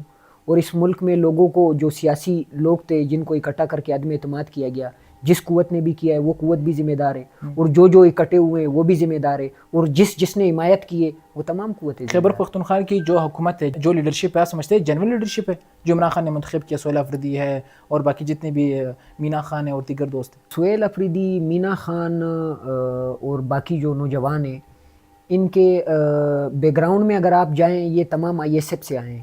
تو عمران خان نے کسی کو بھی مطلب جاگیردار طبقے سے اٹھا کے ٹکٹ نہیں دیا ہے. عمران خان اور پاکستان تحریک انصاف ہمیشہ نوجوانوں پہ اور محنت پہ یقین رکھتی ہے. اب وہ نوجوان اور جو ووٹ لینے والے کامیاب امیدوار ہیں وہ اس پہ کتنا پورا اترتے ہیں، وہ ان کے وہ نوجوان تو امارات کے پیچھے بھاگتے ہیں، بلو ویزا کے پیچھے بھاگ رہے ہیں، کہتے ہیں ہماری تنخواہ کا اس میں اضافہ کروایا جائے. یہ انتہائی غلط فیصلہ تھا جس کی جتنی بھی مذمت کی جائے کم ہے. پاکستان تحریک انصاف کے نوجوانوں نے اس کی بھرپور مخالفت کی، اور یہ بھی ایک آپ کو جمہوریت کا حسن، اس پہ بھی آپ کو کے پی حکومت میں بیٹھے ہوئے لوگوں کو داد دینی چاہیے کہ انہوں نے عوام کی رائے کو دیکھتے ہوئے اس چیز کو دوبارہ مسترد کر دیا. جی مجھے یہ بتایا کہ صدام خان ترین صاحب، لوگ یہ جاننا چاہتے ہیں کہ آپ کسی وڈیرے، کسی سردار، کسی جاگیردار کے بیٹے تو نہیں ہیں، تو آپ کا ذرائع آمدن، سورس آف انکم کیا ہے؟ میرا سورس آف انکم کسان فیملی سے تعلق رکھتا ہوں، زمین بھی ہے الحمدللہ.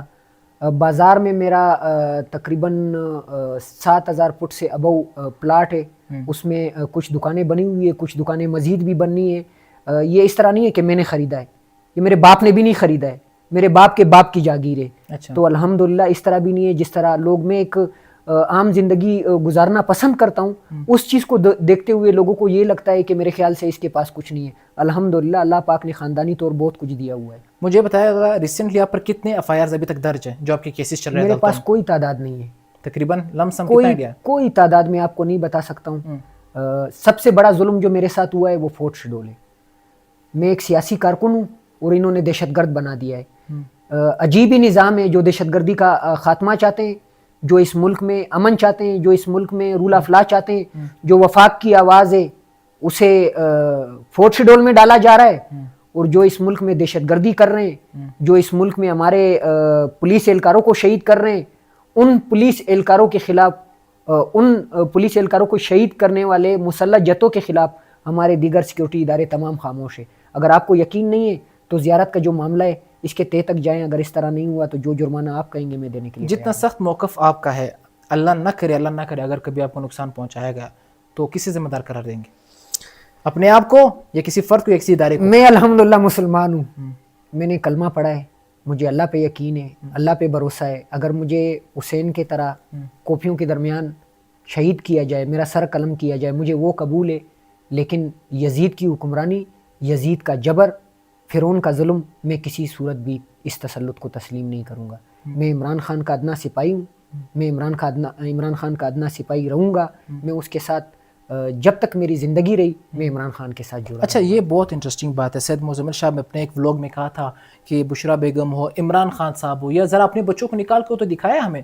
ان کے بچے تو وہاں پر لندن میں بیٹھے ہوئے, یو کے میں بیٹھے ہوئے ہیں, اور یہاں پر باقی کے بچوں کو مروا رہے ہیں, صدام خان ترین جیسے لڑکوں کو, اسرار خان ترین جیسے غریب لڑکوں کو. کیا یہ مناسب بات ہے؟ ہم سے پہلے عمران خان نے اپنے جسم پہ گولیاں برداشت کی ہے. عمران خان کے بیٹے اگر یہاں سیاست میں انوالو نہیں ہے تو انہیں تنظیم میں بھی نہیں رکھا گیا ہے, نہ وہ اس سیاسی تنظیم کا حصہ ہے, نہ وہ اس سیاسی تنظیم کے فیصلے کرتے ہیں. تو جو اس سیاسی تنظیم کے حصے دار ہے وہ اس تحریک میں کردار ادا کرنے کے ذمہ دار ہے, اور وہ ہم ادا بھی کر رہے ہیں اور اس کا خمیازہ بھی بھگت رہے ہیں. اچھا آپ کو یہ لگتا ہے کہ آپ لوگ خاندانی سیاست کے وراثت کے خلاف ہیں؟ جی بالکل. اچھا مجھے یہ بتائے گا کہ علیمہ خانم کے کہنے پر عمران خان نے گنڈاپور کو اٹھایا اور سہیل افریدی کو لگایا, یہ آپ کی وراثت ہے؟ نہیں, یہ ویسے کہنے کی بات ہے. عمران خان وہ شخص ہے نہیں جو وہ کسی فیملی ممبرز کے کہنے پہ کوئی فیصلہ کرے. کوئی ایک فیصلہ بھی کوئی بھی مخالف ثابت نہیں کر سکتا ہے. ہاں ہمارے اوپر پروپیگنڈا کر سکتے ہیں. البتہ یہ اور بات ہے کہ فاطمہ جناح نے بھی اپنے بھائی کے ساتھ جدوجہد میں کردار ادا کیا تھا. ویسے اگر عمران خان کو آپ ان کو گورنمنٹ میں جب وہ رہے اور گورنمنٹ سے پہلے جو انہوں نے جدوجہد کی, تو آپ کو علیمہ خان ان کی سیاست میں اور پاکستان تحریک انصاف کے پروٹیسٹ میں کہیں بھی نظر نہیں آئے گی. لیکن اس وقت حالات ایسے ہیں کہ ان کا بھائی ہے, ظاہر سی بات ہے بھائی کے لیے نکلنا ان کا حق ہے, اور وہ جتنا نکلیں گی ہم اسے سپورٹ بھی کریں گے اور ان کا ساتھ بھی دیں گے. بلوچستان میں جو دہشت گردی کے حالیہ واقعات ہمارے سامنے ہوئے ہیں, اور گلوبل ٹیررزم انڈیکس کا بھی رپورٹ ہے کہ 2025 میں پاکستان بالخصوص بلوچستان دہشت گردی سے سب سے زیادہ متاثر ہوا ہے. کیا سمجھتے ہیں, کیا وجوہات ہے کہ بلوچستان میں آئے روز دہشت گردی میں اتنا بڑا اضافہ ہو رہا ہے؟ اتنا بڑا اضافہ اس وجہ سے ہو رہا ہے کہ اس ملک میں فارم 47 کی غلام حکومت ہے. ٹھیک ہے. جب آپ عوامی نمائندوں کو اسمبلی میں نہیں آنے دیں گے تو عوام کی نمائندگی کون کرے گا؟ جنہوں نے طاقتور حلقوں کے بوٹ پالش کر کے اسمبلی میں سیٹ حاصل کی ہے تو ان کے پالیسی کے ساتھ چلیں گے, جس طرح ہمیں نظر بھی آ رہا ہے. جو مائنز اینڈ منرل کا بل پاس کیا گیا, اس بل کے تحت انہوں نے انٹرنیشنلی معاہدے کر رکھے ہیں امریکہ کے ساتھ. ٹھیک ہے. اب وہ مانگ رہے ہیں ان سے معدنیات تو اتنے آسانی سے نکلنے نہیں ہیں. بلوچستان کے جس طرح کے حالات ہیں ان کے پاس دوسرا جواب ہے نہیں, تو وار اینڈ ٹیرر کی پالیسی مسلط کر کے وہ امریکہ کو اس وقت یہ جواز پیش کر رہے ہیں کہ اس ملک میں, اس صوبے میں امن و امان کی جو صورتحال ہے وہ انتہائی بگڑی ہوئی ہے. اگر اس طرح نہیں ہے, میری جو سوچ ہے وہ غلط ہے, تو پھر جو زیارت میں پولیس اہلکاروں کو جب شہید کیا جا رہا تھا, جب وہ بار بار انتظامیہ سے رابطہ کر رہے تھے, تو آس پاس جو ایف سی کے چیک پوسٹ تھے, جو ایف سی کے کیمپ تھے, جو ان کے پاس جدید کیمرے موجود ہیں, نائٹ ویژن کے کیمرے جو رات کے اندھیرے میں بھی سب کچھ آپ کو کلومیٹر کے فاصلے پہ بتا سکتے ہیں, دن دیہڑے وہ تمام قوتیں کیوں خاموش تھی؟ اور جو یہاں چھاونی ہے بلوچستان کی سب سے بڑی چھاونی, وہ کوئٹہ کینٹ ہے. کوئٹہ کینٹ کے بالکل عقب میں منگا اناورک زرغون غر, یہ بالکل آپ کے چھاونی کے عقب میں چند کلومیٹری فاصلہ بنتا ہے. وہاں دہشت گردوں کا بہت کافی عرصے سے بتایا جا رہا ہے کہ وہاں کلعدم BLA بھی موجود ہے, TTP بھی موجود ہے, لیکن اس کے باوجود ہمارے دفاعی اداروں کو یہ توفیق نہیں مل رہی ہے کہ وہ چند کلومیٹر کا فاصلہ طے کر کے وہاں جا کے ان دہشت گردوں کا سامنا کرے.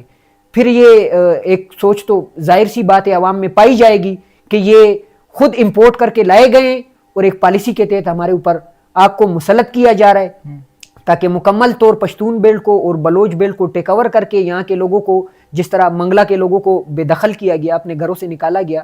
آپ کو پتا ہوگا چند دن پہلے سوشل میڈیا میں یہ تمام چیزیں چلی ہے. اسی طرح وہ تمام لوگوں کو اپنے اپنے علاقوں سے بے دخل کرنا چاہتے ہیں, بدامنی کے نام پہ انہیں اتنا بیزار کرنا چاہتے ہیں کہ وہ اپنے اپنے گھروں کو, اپنے اپنے علاقوں کو, اپنے اپنے پہاڑوں کو چھوڑ کر چلے جائیں اور وہاں آ کر یہ ٹیک اوور کر لے, اس کے بعد امریکہ کی کمپنی آ کے ہماری معدنیات لے جائے. اچھا, موجودہ حکومت سے اور موجودہ وزیر اعلیٰ کی کارکردگی سے مطمئن ہیں آپ؟ میں موجودہ وزیر اعلیٰ کی کارکردگی سے, وزیر اعلیٰ تو ہے ہی نہیں, 0% کہتا ہوں. اس کی وجہ یہ ہے, اگر حکومت ہوتی تو کیا دہشت گرد ریڈ زون تک آتے؟ تو کیا دہشت گرد ریڈ زون میں پولیس اہلکاروں کو شہید کرتے؟ تو کیا دہشت گرد آئے روز ڈیلی بیسس پہ بلوچستان کی شاہراہوں پہ ٹرانسپورٹ کو جلاتے, یہاں دارالحکومت میں تاجر برادری کو قتل کرتے, یا یہاں جو صورتحال جس طرح آپ کو نظر آ رہی ہے اس طرح ہو رہا ہوتا؟ تو حکومت ہے ہی نہیں. حکومت ہوتی تو یہ ساری چیزیں نہیں ہوتی. دو چیزیں ہیں, حکومت اگر ہوتی تو یہ معاملات نہیں ہوتے, اگر یہ معاملات ہے پھر تو حکومت نہیں ہے. اگر دیکھا جائے سرفراز بگٹی نے جس طرح کوئٹہ شہر کی خوبصورتی کے لیے کام کیا، ہنوڑا کا مسئلہ بنا فوراً 3 دن کے اندر حل کروا دیا، اگر ایک وزیر اعلیٰ اتنا قابل ہو اور دن رات کام کرنے والا ہو تو پھر بھی آپ لوگ اس کی کارکردگی سے مطمئن نہیں ہیں؟ میں آپ کو ایک بہت خوبصورت محل میں بٹھا دوں اور آپ کے ہاتھ باندھ دوں، آپ کی آنکھیں بند کر دوں، آپ کے زبان کو ہلنے نہیں دوں اور آپ کے اوپر لاٹھی استعمال کروں، آپ کو قتل کروں، آپ کی چیزوں کو جلاؤں، تو وہ محل آپ کے لیے کس طرح ہوگا؟ ہمیں امن نہیں دیا جا رہا ہے، ہمیں روزگار نہیں دیا جا رہا ہے، ہم مہنگائی سے اپنی جگہ پہ پسے ہوئے ہیں، بے روزگاری سے اپنی جگہ پہ پسے ہوئے ہیں، فورٹ شیڈول میں ہمارے لوگوں کو ڈالا جا رہا ہے، صحافیوں کو بھی ڈالا جا رہا ہے، یہ نہیں کہ صرف مجھے ڈالا گیا ہے، سیاسی کارکنان کو بھی ڈالا جا رہا ہے. تو یہ سارے معاملات تو ظاہر سی بات ہے اس چیز سے تو کوئی بھی مطمئن نہیں ہوگا کہ بڑے اچھے کام ہو رہے ہیں. ہم ظاہر سی بات ہے ان چیزوں کی مخالفت کریں گے، انشاءاللہ کرتے بھی. ہنوڑک میں جو دہشت گرد آئے تھے اس کے بعد وہاں پر کچھ نوجوان شہید ہوئے، کچھ نوجوان لاپتہ ہوئے تھے، دہشت گردوں کے پاس تھے. اس کے بعد یہاں پر دھرنا دیا گیا، سرفراز بگٹی صاحب آئے، انہوں نے 1-1 کروڑ روپے دینے کا اعلان کیا، انہوں نے کہا یہ سارا کلیئرنس کیا جائے گا، ایف سی چیک پوسٹ بنایا جائے گا، آپ کے تمام تر مطالبات ہم مانتے ہیں. تو آپ اس ڈیل سے مطمئن ہیں؟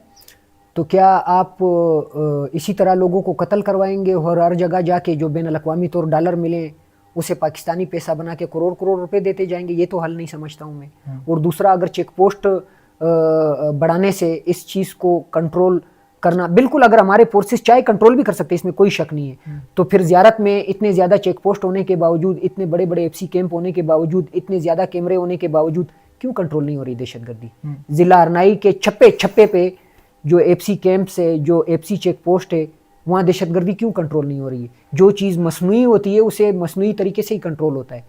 جب تک آپ خود اپنی پالیسی بیک رول نہیں کریں گے تو نہ چیک پوسٹ بنانے سے نہ کروڑ روپے دینے سے بلوچستان کا امن بحال ہوگا. بحال نہیں ہو سکتا؟ نہیں ہو سکتا ہے. جتنی بھی فورسز آپ نے سڑکوں پہ رکھی ہوئی ہے، اگر بحال ہو سکتا تھا تو ہونا چاہیے تھا نا. اگر زیارت کا واقعہ دیکھا جائے تو آپ لوگوں نے بڑی سپورٹ سے، بڑی مارجن سے 1 دفعہ نہیں 2 دفعہ وہاں کے منسٹر نور محمد دمڑ کو جتوایا ہے، تو یہ زیارت والوں کا اپنا اعتماد ہے، جس کو جتوایا اس سے جا کے پوچھ لیں. زیارت کی عوام، کیونکہ میں قومی اسمبلی کا الیکشن لڑ رہا تھا، نور محمد نے صوبائی حلقے کا الیکشن لڑا ہے، تو زیارت کے عوام کے مطابق جو ہے وہ کہتے ہیں کہ یہ فارم 47 کا نمائندہ ہے. اس کا سب سے بڑا ثبوت جو ہے وہ پہلی رات کو اس حلقے کے آرو جو ہے، ڈی آر او جو ہے، وہ خود ویڈیو ایک چلی، وہ رزلٹ جاری کر رہے ہیں کہ جمعیت علماء اسلام کے خلیل جو ہے انہیں جیت دی جاتی ہے، اور نور محمد بیٹھے ہوئے ہیں اس ویڈیو میں، نور محمد بھی بیٹھے ہوئے ہیں، انہیں شکست کے طور پہ دکھایا جاتا ہے اس فارم 47 میں. اس ویڈیو میں بھی نور محمد صاحب کہتے ہیں کہ آپ کے پاس ہاشم صاحب کا میسج آیا ہوگا، آپ چیک کریں. تو آپ اندازہ لگا لیں جو اسمبلی میں بیٹھے ہوئے ہیں، آپ کو لگتا ہے یہ فارم 47 والا ہے یا فارم 45 والا ہے؟ اکثریت کن کی ہے؟ اکثریت فارم 47 کی ہے. فارم 47 کی ہے جی. جو بیرسٹر گور صاحب ہے وہ بھی فارم 47 کے آپ کے لگتے ہیں؟ نہیں، ہاں، پی ٹی آئی کے لوگ جو ہے وہ سارے فارم 45. ظاہر سی بات ہے، ہماری 200 سیٹیں 180 بالکل آپ کے ٹی وی چینلز نے دکھایا ہے. رات 1-2 بجے تک میں بھی جیت رہا تھا، پتہ نہیں رات کے 1-2 بجے کے بعد کون سے ووٹرز جاگ گئے اور کون سا نظام جاگ گیا کہ اس کے بعد 55 پہ پہنچ گئے. وہ آپ کے پنڈی کے کمشنر نے بتایا ہے نا. چلو میں تو، میرے ساتھ آپ اتفاق نہ کریں، پاکستان تحریک انصاف سے آپ اعتماد نہ کریں کہ ہم تو ایک سیاسی جماعت ہیں، ہم اسی طرح آپ کو اگر لگتا ہے کہ ہم غلط بیانی سے کام لے رہے ہیں، بھائی اپنے پنڈی کے کمشنر کو تو مان لینا. کھولیں حلقے کیوں نہیں کھولتے؟ وہ قاضی کا بیان تو مان لے جو اس نے انٹرنیشنل میڈیا پہ دیا ہے. آپ کا قاضی تھا نا، آپ نے بٹھایا تھا، جس نے ہم سے انتخابی نشان بھی چھینا. پوچھیں اس سے، اس نے انٹرنیشنل میڈیا پہ کیا بتایا ہے؟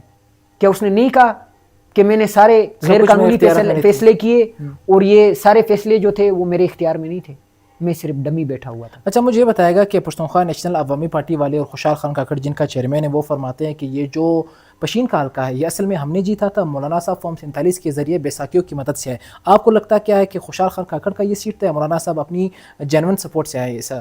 مولانا صاحب کے پاس اگر جینین سپورٹ ہوتی، خوشحال خان کے حوالے سے بھی میں یہ 100% کلیئر نہیں کہہ سکتا ہوں کہ انہوں نے جیتی ہے.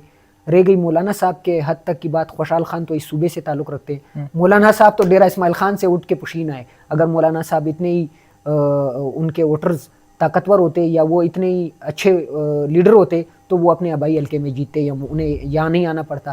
جس طرح یہ این پی کے ایمل ولی کو ہمارے صوبے پہ بطور سینیٹر مسلط کیا، اسی طرح مولانا کی مثال بھی بنتی ہے. اچھا، مجھے یہ بتائے گا کہ اکرم خان کاکڑ صاحب نے کہا تھا کہ خوشحال خان کاکڑ فارم 47 کے ذریعے آئے، 2.5 سال بعد ان کو سیٹ ملی ہے، تو آپ کو لگتا ہے کہ فوج ڈیل کر کے آئے یا اپنی محنت سے آئے؟ اس کا جواب میرے خیال سے وہ بہتر دے سکتے ہیں. آپ کیا سمجھتے ہیں ایز اے سیاسی ورکر؟ میں نو کومنٹس کہتا ہوں اس پہ. اچھا اس پہ بھی آپ خود اپنا اندازہ لگا لیں. ہم سیاسی کارکن ہیں تو ہمیں بہت ساری چیزوں کو دیکھ کے اس کے خیال رکھنا پڑتا ہے. مولانا فضل الرحمان صاحب کے حوالے سے پی ٹی آئی والے یہ کہتے ہیں کہ جب پیٹرول 150 کا تھا تو مولانا صاحب ہر روز مہنگائی مارچ، مہنگائی مکاؤ مارچ، آزادی مارچ، لانگ مارچ کیا کرتے تھے. اب جب پیٹرول اتنا مہنگا ہے تو مولانا صاحب خاموش نظر آتے ہیں. لیکن آپ ایک طرف مولانا پر تنقید کرتے ہیں، دوسری طرف مولانا کے چوکٹ پر بار بار سہیل خان آفریدی جاتے ہیں، کبھی بیرسٹر گور صاحب جاتے ہیں، منتیں تھرلے کرتے ہیں کہ پلیز ہمارا ساتھ دیجیے گا، پاکستان میں بڑے مشکل حالات. اصل میں میرے جیسے نوجوان اس پالیسی کے خلاف ہیں. اچھا آپ خلاف جی اس جی پالیسی بالکل بالکل. ہم اس نوجوان تو سہیل خان آفریدی بھی ہے، نوجوان ہے لیکن وہ اس وقت نظام کا حصہ ہے تو ظاہر سی بات ہے ان کی کچھ مجبوریاں بھی ہوں گی. وہ مجبوریاں پھر انہیں ہی پتہ ہوں گی کہ ان کی کیا مجبوریاں ہیں. وہ وزیر اعلیٰ ہے تو انہوں نے صوبے کو بھی دیکھنا ہوتا ہے، اپوزیشن کی جماعتوں کو بھی دیکھنا ہوتا ہے. تو ظاہر سی بات ہے اس کے علاوہ بھی کچھ مجبوریاں ہوں گی، وہ وہی بہتر بتا سکتے ہیں. رہ گئی کارکنان کی بات تو کارکنان اس چیز کو قطعی طور پسند نہیں کرتے. لیکن ایک اور بات بھی ہے، اگر آپ سیاست کو دیکھیں تو کل کا دشمن آج کا دوست بن سکتا ہے، آج کا دوست کل کا دشمن بن سکتا ہے. دشمن مطلب ایسے نہیں کہ ہم ذاتی طور پہ ایک دوسرے کے زمینوں پہ قابض ہوئے ہیں. ہمارا ایک سیاسی بیانیہ ہوتا ہے.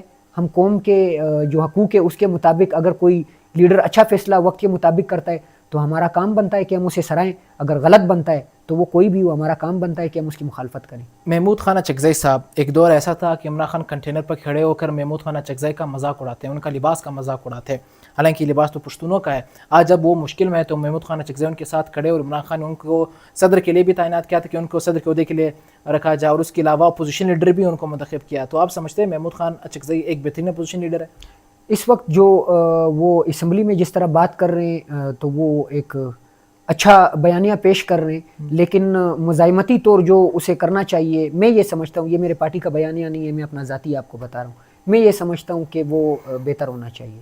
محمود خان اچکزئی سے بھی بہتر اپوزیشن لیڈر ہونا چاہیے، یہ آپ سمجھتے میں ہیں؟ اپوزیشن لیڈر کی بات نہیں کر رہا ہوں. وہ as a opposition leader assembly میں بہت بہتر رول پلے کر رہے ہیں. ٹھیک ہے. ایز اے مزاحمت کار سڑکوں پہ انہوں نے جو رول ادا کرنا ہے، میں اس چیز کی بات کر رہا ہوں. اچھا یہ گلہ بڑا کیا جاتا ہے کہ میدان پر ہم لڑتے ہیں اور جب مراد کی بات آ جائے، عہدوں کی بات آ جائے تو وہاں پر پھر یہ لوگ آگے جاتے ہیں. یہ بات میں نہیں کر رہا ہوں. میں یہ بات قطعی طور پہ نہیں کر رہا ہوں. میرے کہنے کا مقصد یہ ہے کہ انہوں نے آئین تحفظ تحریک میں اس ٹائم آپ کو کوئٹہ دھرنے کی مثال دیتا ہوں. وہ اپوزیشن لیڈر ہے، پورے پاکستان کے اپوزیشن لیڈر ہے، ان کی مصروفیات زیادہ ہوں گی.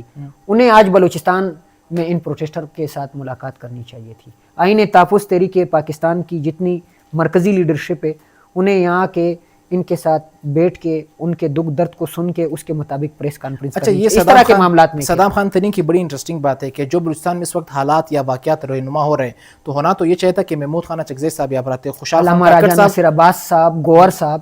ہم مرکز میں اگر وفاق خوشحال خان کاکڑ بھی فوراً اس کے بعد چلے گئے بلوچستان بھی حصہ ہے. جی خوشحال خان کاکڑ تقریر کرنے کے بعد اسلام آباد چلے گئے. نہیں کرنا چاہیے ہمیں ایسا. اگر میں کرتا ہوں اس طرح وہ بھی غلط ہے. اگر میرے علاوہ کوئی بھی سیاسی کارکن اس طرح کرنا ہے، یہ نہیں ہونا چاہیے. جب ہم گراؤنڈ پہ ہوں گے تو اس کے بعد ہی نوجوان ہمارا ساتھ دیں گے نا. یہ جہاں پر زیارت نے اپنے شہداء کے تابوت رکھے ہوئے ہیں، ان کے مطالبات کیا ہے اور کیا سلوشن ہوگا اس کا؟ ان کے مطالبات ظاہر سی بات ہے، میں نے سٹارٹ میں بھی آپ کو کہا کہ وہ یہ چاہتے ہیں کہ اس تمام تر جو ایک ہمارے اوپر دہشت گردی کا واقعہ کیا گیا، اس میں جس نے بھی کوتاہی کی ہے، چاہے وہ ڈپٹی کمشنر ہو، چاہے وہ اسسٹنٹ کمشنر ہو، چاہے وہ متعلقہ کرنل ہو، چاہے وہ متعلقہ ایس پی ہو یا ڈی آئی جی ہو یا وزیر اعلیٰ ہو، جس کی بھی کوتاہی ہو، اس کے خلاف فل فور پاکستان کے قانون کے مطابق ایف آئی آر لانچ کی جائے. کیوں نہیں لانچ کی جاتی ہے؟ دوسرا مطالبہ ان کا یہ ہے کہ اس جنگ کو، جو ایک مصنوعی جنگ ہے، اس کو ختم کیا جائے. کیوں آپ اپنے عوام کو مروا رہے ہیں، اپنے فورسز کو مروا رہے ہیں، اپنے فورسز کو نشانہ بنوا رہے ہیں؟ اگر یہاں معدنیات موجود ہے اور دنیا کو اس معدنیات کی ضرورت ہے اور اس معدنیات کے مد میں دنیا آپ کو بہت بڑا پیسہ دینے کے لیے تیار ہے، تو آپ کو تو چاہیے کہ آپ اپنے عوام کو گلے لگاتے. یہ زیارت میں دہشت گرد آئے کہاں سے؟ تو یہ تو ریاست بتائے نا. اچھا ریاست یہ بتاتی ہے کہ یہ افغانی ہیں، افغانستان سے بارڈر پار کر کے آتے ہیں. جب ہم ان کو نکالنے کا فیصلہ کرتے ہیں تو آپ جیسے سیاسی رہنما آگے آتے ہیں کہ بھائی یہ ہمارے بھائی ہے، 5000 سال کی تاریخ، ان کو نہ نکالا جائے، پھر آپ لوگ حمایت کرتے ہیں. اگر کوئی افغانی نہیں، پاکستانی میرا اپنا بھائی بھی ہو، وہ دہشت گردی کر رہا ہو، اس کو نہ ہم نکالنے کے خلاف ہے، نہ اس کو قانون کے مطابق اس کے خلاف کارروائی کرنے کے ہم خلاف ہے، بلکہ ہم ان چیزوں کے ساتھ یہ ہمارے اوپر جھوٹا الزام ہے. اگر آپ افغانستان کے بارڈر کے اس پار دہشت گردوں کو نشانہ بنا سکتے ہیں تو اپنے چھاونی کے عقب میں بیٹھے ہوئے سینکڑوں دہشت گردوں کو کیوں نشانہ نہیں بنا سکتے؟ ان چیزوں نے سوال پیدا کیے ہیں. اور گھنٹوں گھنٹوں دن کی روشنی میں جب ٹرک جلائے جاتے ہیں آپ کی طرف سے کوئی کوئک رسپانس نہیں آتا ہے. ہم اس چیز کی وجہ سے پھر ظاہر سی بات ہے ان سوالات کی طرف آ جاتے ہیں. جب گھنٹوں گھنٹوں دن کی روشنی میں پولیس اہلکاروں کو شہید کیا جاتا ہے اور آپ کوئی کوئک رسپانس نہیں دیتے ہیں, آپ کا ہیلی کاپٹر بھی گھوم رہا ہوتا ہے, آپ کے پاس ڈرون کیمرے اس چیز کے لیے تو موجود ہے کہ آپ میرے گھروں کی, میرے جو گاؤں ہیں یا میرے جو شہر ہے, جتنے لوگ ہیں ان کی ویڈیوز آپ بنا رہے ہوتے ہیں, ڈرون کیمرے ہمارے گھروں پہ گھوم رہے ہوتے ہیں, اور دہشت گردوں کو کنٹرول کرنے کے لیے آپ کے کیمرے چلے. اگر وہ افغان مہاجرین کو نکالنے کی بات کرتے ہیں, ڈی جی ایس پی نے کہا افغان مہاجرین کو اٹھا کر کے باہر پھینک دیں گے, ایز اے سیاسی ورکر آپ سپورٹ کریں گے؟ میں ان کے اس لہجوں کو تو قطعی سپورٹ نہیں کروں گا. اٹھا کے باہر پھینکیں گے. جب آپ نے اتنی دفعہ نکالا ہے تو واپس کیوں آئے؟ ملک جو ہے وہ ایک اس کی ایک سفارتی زبان ہوتی ہے. تو سفارتی زبان یہ ہے کہ افغانی جو جن مسائل کا شکار تھے, جس جنگ کی وجہ سے وہ یہاں آئے تھے, ہم ایز اے مسلم یا ان کے ہمسائے ہمارا یہ فرض بنتا تھا کہ ہم انہیں یہاں سپورٹ دیتے, ہم نے سپورٹ دی. آج ان کے ملک میں وہ جنگ ختم ہو چکی ہے, تو ہمیں چاہیے کہ ہم بڑے ادب احترام کے ساتھ انہیں سمجھائیں کہ بھائی آپ اپنے ملک چلے جائیں, انہیں بارڈر سے اس پار ہم شفٹ کر دیں. محبت کے ساتھ ہونا تو اس طرح چاہیے. آپ ہر چیز کو لاٹھی کے ذریعے کیوں ڈیل کرتے ہیں؟ محبت کی زبان نہیں سمجھتے؟ نہیں, یہ تو آپ کا کہنا ہے کہ بگٹی بھی محبت کی زبان نہیں سمجھتا تھا جسے آپ نے پہاڑوں میں شہید کر دیا. یہ وہی بگٹی تھا جس کے ساتھ اس ملک کی حکومت بیٹھی ہوتی تھی, وہ وفاق کو تسلیم کرتا تھا. جب بات آپ کی بدماشی کی آئی, آپ نے اسے کہا کہ ہم آپ کو وہاں سے ہٹ کریں گے کہ آپ کو پتہ بھی نہیں چلے گا. تو آج آپ اس ہٹ کرنے کا نتیجہ بھگت رہے ہیں یا نہیں بھگت رہے ہیں؟ جب آپ لال مسجد جیسے فیصلے کریں گے, جب آپ اس طرح کا لہجہ استعمال کریں گے, پھر تو ظاہر سی بات ہے نفرت تو بڑھے گی نا. اگر فواد چودھری ہمارے سابقہ ساتھی بھی وزیر رہے, انہوں نے ایک وقت ایک بات کی تھی کہ انڈیا میں جو واگا بارڈر کے اس پار لوگ ہیں وہ بھی پنجابی ہے, ادھر بھی پنجابی. صرف ایک بار کہا تھا, ایک بار کہا تھا, کہا تو بار بار کہتے ہیں. کہنا چاہیے, کیوں نہیں کہنا چاہیے؟ اگر میرا کوئی مسلم ہو یا میرا کوئی نسلی ہو اس کے ساتھ ظلم ہو تو میں یہ کہوں کہ کرتے رہیں. میرا کیا, میرا فرض تو یہ بنتا ہے کہ میں فلسطین پہ بھی بات کروں, میرا فرض تو یہ بنتا ہے کہ میں ایران پہ بھی بات کروں. جب آپ کریں تو ٹھیک ہے, جب ہم کریں تو غلط ہے. یہ تو وہ بات ہوئی نا, میٹھا میٹھا ہپ ہپ, کڑوا کڑوا تو. اچھا, اختر جامع انگل صاحب نے کہا تھا کہ بلوچستان کے ہر شہر میں ڈیتھ اسکواڈز بنے ہیں, 1,00,000 کے قریب نوجوان پہاڑوں پر جا چکے ہیں, جبکہ سرفراز خان بگٹی نے کہا تھا کہ یہ تعداد ہزاروں میں ہو سکتی ہے. آرمی چیف نے کہا کہ آپ 1,500 بندے اٹھ کے کہو گے کہ ہم بلوچستان کو لے جائیں گے, تمہاری 10 نسلیں بھی نہیں لے کے جا سکتی ہے. کیا لگتا ہے کتنی تعداد ہو سکتی ہے اور کتنے لوگ ناراض ہیں؟ میں تعداد پہ تو اس لیے نہیں کہہ سکتا ہوں کیونکہ مجھے تو پتہ نہیں ہے, نہ میں کسی کے ساتھ رابطے ہوں, نہ میں پہاڑوں پہ اس طرح گھوما ہوں کہ میں ان کے ساتھ ملا ہوں. میں صرف یہ کہہ سکتا ہوں اگر کوئی پہاڑ پہ چڑھا ہے اور وہ پی ایچ ڈی ہولڈر بھی ہے, وہ پڑھے لکھے بھی ہے, تو یہ ریاست کی ذمہ داری ہے کہ وہ سوچے کہ یہ ایک پی ایچ ڈی ہولڈر اتنا مجبور کیوں ہوا کہ وہ آج ملک کے خلاف جا رہا ہے, وہ آج ملکی اداروں کے خلاف جا رہا ہے, یا وہ آج بیرونی اعلی بن رہا ہے. تو اپنی پالیسی کو ریویو کریں گے تو شاید یہ معاملہ بہتر ہو جائے. وہ کہتے ہیں ہم اسکالرشپس دیتے ہیں, لیکن D J S P R صاحب نے بھی یہ بات کی ہے, اور سرفراز خان بگٹی جو کہ سی ایم بلوچستان انہوں نے بھی کہا تھا کہ مارنگ بلوچ جیسے خواتین جو ہے, بیبو بلوچ, گلزادی بلوچ ہے, یہ دہشت گردوں کی پراکسیز ہے اور ان کی وجہ سے یہ نوجوان دہشت گرد تنظیموں میں زیادہ جا رہے ہیں. مینس کس طرح پروکسی ہے, اس کی وجوہات بھی آواز کو اٹھانے والے ہیں. اچھا, اگر کوئی کہے کہ کسی کو جبری لاپتہ نہیں ہونا چاہیے, اس کا مطلب یہ ہے کہ یہ دہشت گرد کے ہاتھ میں. وہ کہتے ہیں وہ سارے پہاڑوں پر اپنی مرضی اور منشا سے گئے. مرضی اور منشا سے کوئی پاگل ہے جو اپنے ٹھیک زندگی کو چھوڑ کے بندوق اٹھا کے اپنے آپ کو مروائے؟ یہ تو ویسے کہنے کی باتیں ہیں نا, اس طرح کوئی معاملہ بھی نہیں ہے. کوئی بھی اپنے ملک کو, اپنے صوبوں کو آگ میں نہیں جلسنا چاہتا ہے. یہ جو کشمیری ہے جسے آج غدار کہا جا رہا ہے, اس کشمیر کو شیرک کہتے تھے نا, ایسے ہی تو آج کیوں غدار کہہ رہے ہیں؟ اس لیے غدار کہہ رہے ہیں کہ وہ اپنے بنیادی رائٹس مانگ رہے ہیں. تو جہاں بھی بنیادی رائٹس کی آواز اٹھتی ہے وہاں غداری کا لیبل لگا دیا جاتا ہے. ڈاکٹر مارنگ بلوچ کو عمر قید کی سزا دی گئی ہے. انہوں نے کہا کہ اسی نوجوان شبیر کے قتل میں یہ لوگ ملوث تھے. تو آپ سمجھتے ہیں جو عدالتی فیصلہ ہے اس کو سراہتے ہیں؟ یہ تو کالے فیصلے ہیں, یہ فیصلہ کل میرے خلاف بھی آ سکتا ہے. خدا نہ کرے آج تو آپ بڑا پیارا بیانیہ پیش کر رہے ہیں, یہ آپ کے ساتھ بھی کل ہو سکتا ہے. ایسے ہی ارشد شریف نے بھی آپ کی طرح اس ملک کے لیے, اس ملک کے پرچم کے لیے بات بھی کی ہے, اور بہت جگہ پہ جا کے, بارڈرز پہ جا کے باقاعدہ سیکورٹی فورسز کی مشکلات بھی دکھائی ہے. تو اگر ان کے ساتھ ہو سکتا ہے تو اذان میرے اور آپ کے ساتھ بھی ہو سکتا ہے. منظور پشتین انڈر گراؤنڈ ہے, جب انہوں نے جرگہ بلایا تھا تو اس کے بعد سے وزارت داخلہ کی جانب سے ان کی تنظیم پر پابندیاں لگی اور اس کو کالعدم قرار دیا گیا. تو آپ سمجھتے ہیں کہ واقعی وہ ریاست کے خلاف تھے؟ جہاں بھی جس بھی ملک میں مسئلہ آتا ہے, ایک ذمہ دار ملک جو ہے وہ اگر کوئی پروٹیسٹر ہو, کوئی فریادی ہو, اس کے ساتھ بیٹھ کے ڈیل کرتا ہے, اس کو سنتا ہے, اس کے مسائل کو حل کرتا ہے تاکہ ملک کا استحکام برقرار رہے. لیکن ہماری تاریخ رہی ہے کہ جو بھی آواز اٹھاتا ہے اسے ہم غدار قرار دیتے ہیں یا اسے اس تنظیم کو کالعدم کر دیتے ہیں. اگر ان چیزوں سے مسائل حل ہونے تھے تو 78 سالوں میں کتنے تنظیموں کو کالعدم کیا گیا, اس ملک کے مسائل کیوں حل نہیں ہوئے؟ منظور پشتین تو ہر سٹیج پہ کھڑا ہو کے کہتا ہے کہ اس ملک کے رول آف لا کو ہم مانتے ہیں, جرنیل نہیں مانتے. انہوں نے لاہور میں بھی ایک پروگرام میں کہا تھا. تو ظاہر سی بات ہے وہ تو بتا رہے ہیں کہ ہم قانون کو مانتے ہیں. اگر وہ قانون کو مانتے ہیں تو وہ ملک کو مانتے ہیں نا. اگر وہ قانون کو مانتے ہیں, منظور پشتین صاحب پاکستان کے آئین کو مانتے ہیں, لیکن سوال یہ ہے کہ ان کے جلسوں میں ریاست کے خلاف نعرہ بازی, افغانستان کے جھنڈے لہروبر کی بات کرنا, ملک کو توڑنے کی بات کرنا, یہ پاکستان سے محبت ہے, یہ آئین کو ماننا ہے؟ یہ جو افغانستان کے جھنڈے, اگر کسی کو کسی ملک کے جھنڈے سے محبت ہے, یا میں آپ کو لاہور میں بتا سکتا ہوں کہ لوگ امریکہ کا جھنڈا لے کے بھی گھوم رہے ہوتے ہیں. ٹھیک ہے, لوگ اگر اسرائیل اور امریکہ کا جھنڈا لے کر گھومنا گناہ نہیں ہے, تو پھر افغانستان کا جھنڈا لے کے بھی میرے خیال سے ہمیں گناہ نہیں سمجھنا چاہیے. ویسے ہمیں اپنے ملک کے پرچم کو تھامنا چاہیے, لیکن یہ بھی سوچیں کہ اگر آج کوئی افغانستان کا پرچم تھام رہا ہے تو اس کو اس جگہ پہ, اس مقام پہ لا کر کس نے کھڑا کیا؟ اگر اللہ نہ کرے عمران خان کو جیل میں کوئی نقصان پہنچتا ہے تو پھر پی ٹی آئی کیا سیاسی جدوجہدی کرتی رہے گی یا مسلح جدوجہد کی طرف جائے گی؟ کوئی مسلح جدوجہد نہیں ہوگی. ہم سیاسی کارکن ہیں اور دنیا کی تاریخ رہی ہے کہ تحریک جو ہے اس کا کوئی ٹائم فریم نہیں ہوتا ہے. ہم انشاءاللہ مسلسل جدوجہد کریں گے. عمران خان اپنی جو ان کی زندگی کی جدوجہد تھی اس کا ثمر آپ آج اس وقت ملک کے نوجوانوں کو دیکھ رہے ہیں, یہ اس کا ثمر ہے اور انشاءاللہ یہ ثمر آپ کو نتیجہ ضرور. موجودہ حالات میں مولانا فضل الرحمان صاحب سے کیا ایکسپیکٹیشنز ہیں؟ مولانا فضل الرحمان صاحب سے مجھے تو کوئی امید نہیں ہے. کیوں؟ ہر جگہ جب جاتے ہیں جلسے کرتے ہیں تو فوج کو للکارتے ہیں, کہتے ہیں کہ اپنے حدود میں رہو, اپنے قیود میں رہو. تو حدود میں جس دن اس کو کھڑا کرنا چاہیے تھا اس دن تو آپ نے مل کے عدم اعتماد کر دیا.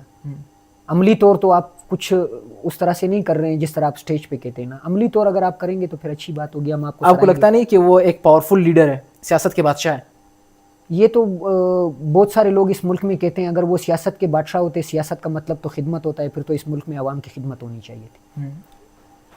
کیا مشورہ دیں گے مولانا صاحب کو, وہ کیا کرے اس مشکل حالات میں؟ مولانا صاحب کو میں مشورہ دیتا ہوں کہ جو اللہ پاک نے حکم دیا ہے, جس طرح حسین کو کہا کہ آپ جا کے یزید کے سامنے ان کے ظلم اور جبر کے سامنے اپنا سر تو کٹوا لے لیکن جھک نہیں سکتے, تو اسی طرح آپ نے بھی ایک ایسے راستے کا انتخاب کرنا ہوگا جس سے اس ملک کے عوام کو اور اس ملک کے نوجوان کو لگے کہ اب مولانا بہتر. محمود خان اچکزئی صاحب اور خوشحال خان کاکڑ صاحب کو کیا مشورہ دیں گے؟ محمود خان اور خوشحال خان کاکڑ صاحب اور اس صوبے میں جتنی بھی دیگر سیاسی جماعتیں یا قوتیں, ان سے ہم پرزور اپیل کرتے ہیں کہ آپ سب کو ایک پیج پہ بیٹھنا چاہیے. آپ جتنے زیادہ تقسیم ہوں گے نا تو اس میں مقتدر حلقوں اور مقتدر قوتوں کو فائدہ ہونا ہے. اگر آپ اس ملک میں, اس صوبے میں بہتری چاہتے ہیں تو آپ ایک پیج پہ بیٹھ جائیں. بلے شک آپ الیکشن کے دن اپنے اپنے جھنڈے لے کے نکلے, بلے شک اپنی اپنی الیکشن کمپین کرے, بلے شک اپنے لیے ووٹ مانگے, اپنے لیے سیٹ نکالے, لیکن قوم کے مسائل پہ جس طرح آج دہشت گردی کا مسئلہ ہے, اس پہ میرے خیال سے ان تمام کو ایک پیج پہ بیٹھنا چاہیے. خیبر پختونخوا میں ایک بااختیار وزیر اعلیٰ کی حکومت ہے, آپ سمجھتے ہیں؟ 50-50 سے کیا مراد ہے آپ کا؟ مطلب ہم یہ بھی نہیں کہہ سکتے ہیں کہ مکمل اختیار ہمارا ہے. اگر مکمل اختیار ہمارا ہوتا تو کے پی میں ہمارے لوگوں کو جس طرح صنم کو اغوا کیا گیا اس طرح نہیں ہوتا. اور جو پی ٹی ایم کے رہنما جرگے کے بعد لاپتہ ہوئے, اس کے بعد وزیر اعلیٰ سہیل خان آفریدی کچھ بھی نہیں کر پائے, اتنے بے حس, اتنے بے بس وزیر اعلیٰ. 50-50 اس وجہ سے آپ کو کہا کہ ہم تو کوشش کر رہے ہیں کہ ہم سے بن پا رہے ہیں ہم کریں, لیکن میں آپ کو مثال پھر قاضی کے بیان کی دیتا ہوں, پنڈی کے کمشنر کی دیتا ہوں کہ پاور کہاں ہے. عمر ولی خان نے کہا اگر آپ نہیں چلا سکتے تو بھائی سہیل خان آفریدی صاحب استعفیٰ دے دیں آپ. یہ اس وقت نوجوان بھی پی ٹی آئی کے کہنا شروع کر چکے ہیں. اگر آپ مکمل طور پہ جو ہونا چاہیے اس طرح نہیں کر پا رہے ہیں تو میرے خیال سے پھر بہتر یہی ہے کہ ہم میدان سنبھالیں, ہم مکمل مزاحمت کریں, پھر ریاست کو پتہ چل جائے گا کہ اس ملک میں جو انہوں نے غلط پالیسی چلائی ہے اس کے نتائج کیا ہیں. فار ایگزامپل اگر یہاں پر کوئی شخص نکلتا ہے تو فائرنگ ہوتی ہے, احتجاج کرتے ہیں تو گرفتار ہوتے ہیں, فوج شیڈول میں ڈالا جاتا ہے, آپ کے پاس لاسٹ آپشن کیا ہے, کیا یوٹیلائز کریں گے؟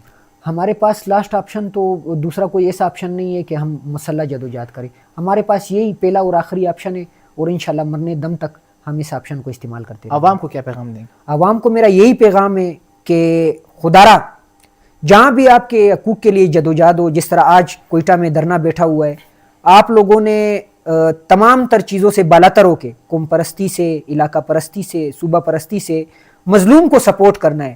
اگر آپ اسی طرح ڈیوائڈ اینڈ رول کے تحت رہیں گے، بلوچ کو صرف بلوچ مسائل سے تعلق ہو، پشتون کو صرف پشتون مسائل سے تعلق ہو، مسئلہ ہو، کشمیری کو صرف کشمیر کے مسائل سے مسئلہ ہو، پنجابی کو صرف پنجاب کے مسئلے سے مسئلہ ہو، تو اس ملک میں یہ آگ کا کھیل، یہ خون ریز کھیل مزید بھی چلنا ہے. مزید بھی آپ کے اوپر جبر ہونے ہیں، مزید بھی ارشد شریف بننے ہیں، مزید بھی عثمان کاکڑ جیسے نظریہ اور فکر رکھنے والے شہید ہونے ہیں، مزید بھی عمران خان جیسے لوگ اس ملک میں جیلوں میں بند ہونے. تو آپ اگر ان چیزوں کا خاتمہ چاہتے ہیں اور اس ملک میں رول آف لا چاہتے ہیں اور امن و امان چاہتے ہیں، تو اس کے لیے ہم سب نے مل کے اس وقت کردار ادا کرنا ہوگا، ایک جدوجہد کرنی ہوگی، دنیا کو پیغام دینا ہوگا اور طاقتور قوتوں کو پیغام دینا ہوگا کہ آپ کے اس تسلط کو ہم کسی طور تسلیم نہیں کرتے. ناظرین کرام، یہ تھے صدام خان ترین صاحب، ان کی روداد، ان کی کہانی، ان کی جدوجہد، ان کی سٹرگلز، سیاست کے حوالے سے، موجودہ حالات کے حوالے سے، دہشت گردی کے حوالے سے، عمران خان کی قید و بند کے حوالے سے، پی ٹی آئی کے مرکزی اور صوبائی قیادت کے حوالے سے جو سوالات ایک کامن مین کے ذہن میں آتے ہیں، وہ تمام تر سوالات ہم نے عوام کی بیاہ پر رکھنے کی کوشش کی ہے. اور ہم آپ سے بھی ایکسپیکٹیشنز کرتے ہیں کہ آپ کمنٹ سیکشن میں اپنی رائے ہمیں بتائیں. اور اسی کے ساتھ اپنے میزبان کو دیجیے اجازت. اللہ ہونے کے بعد.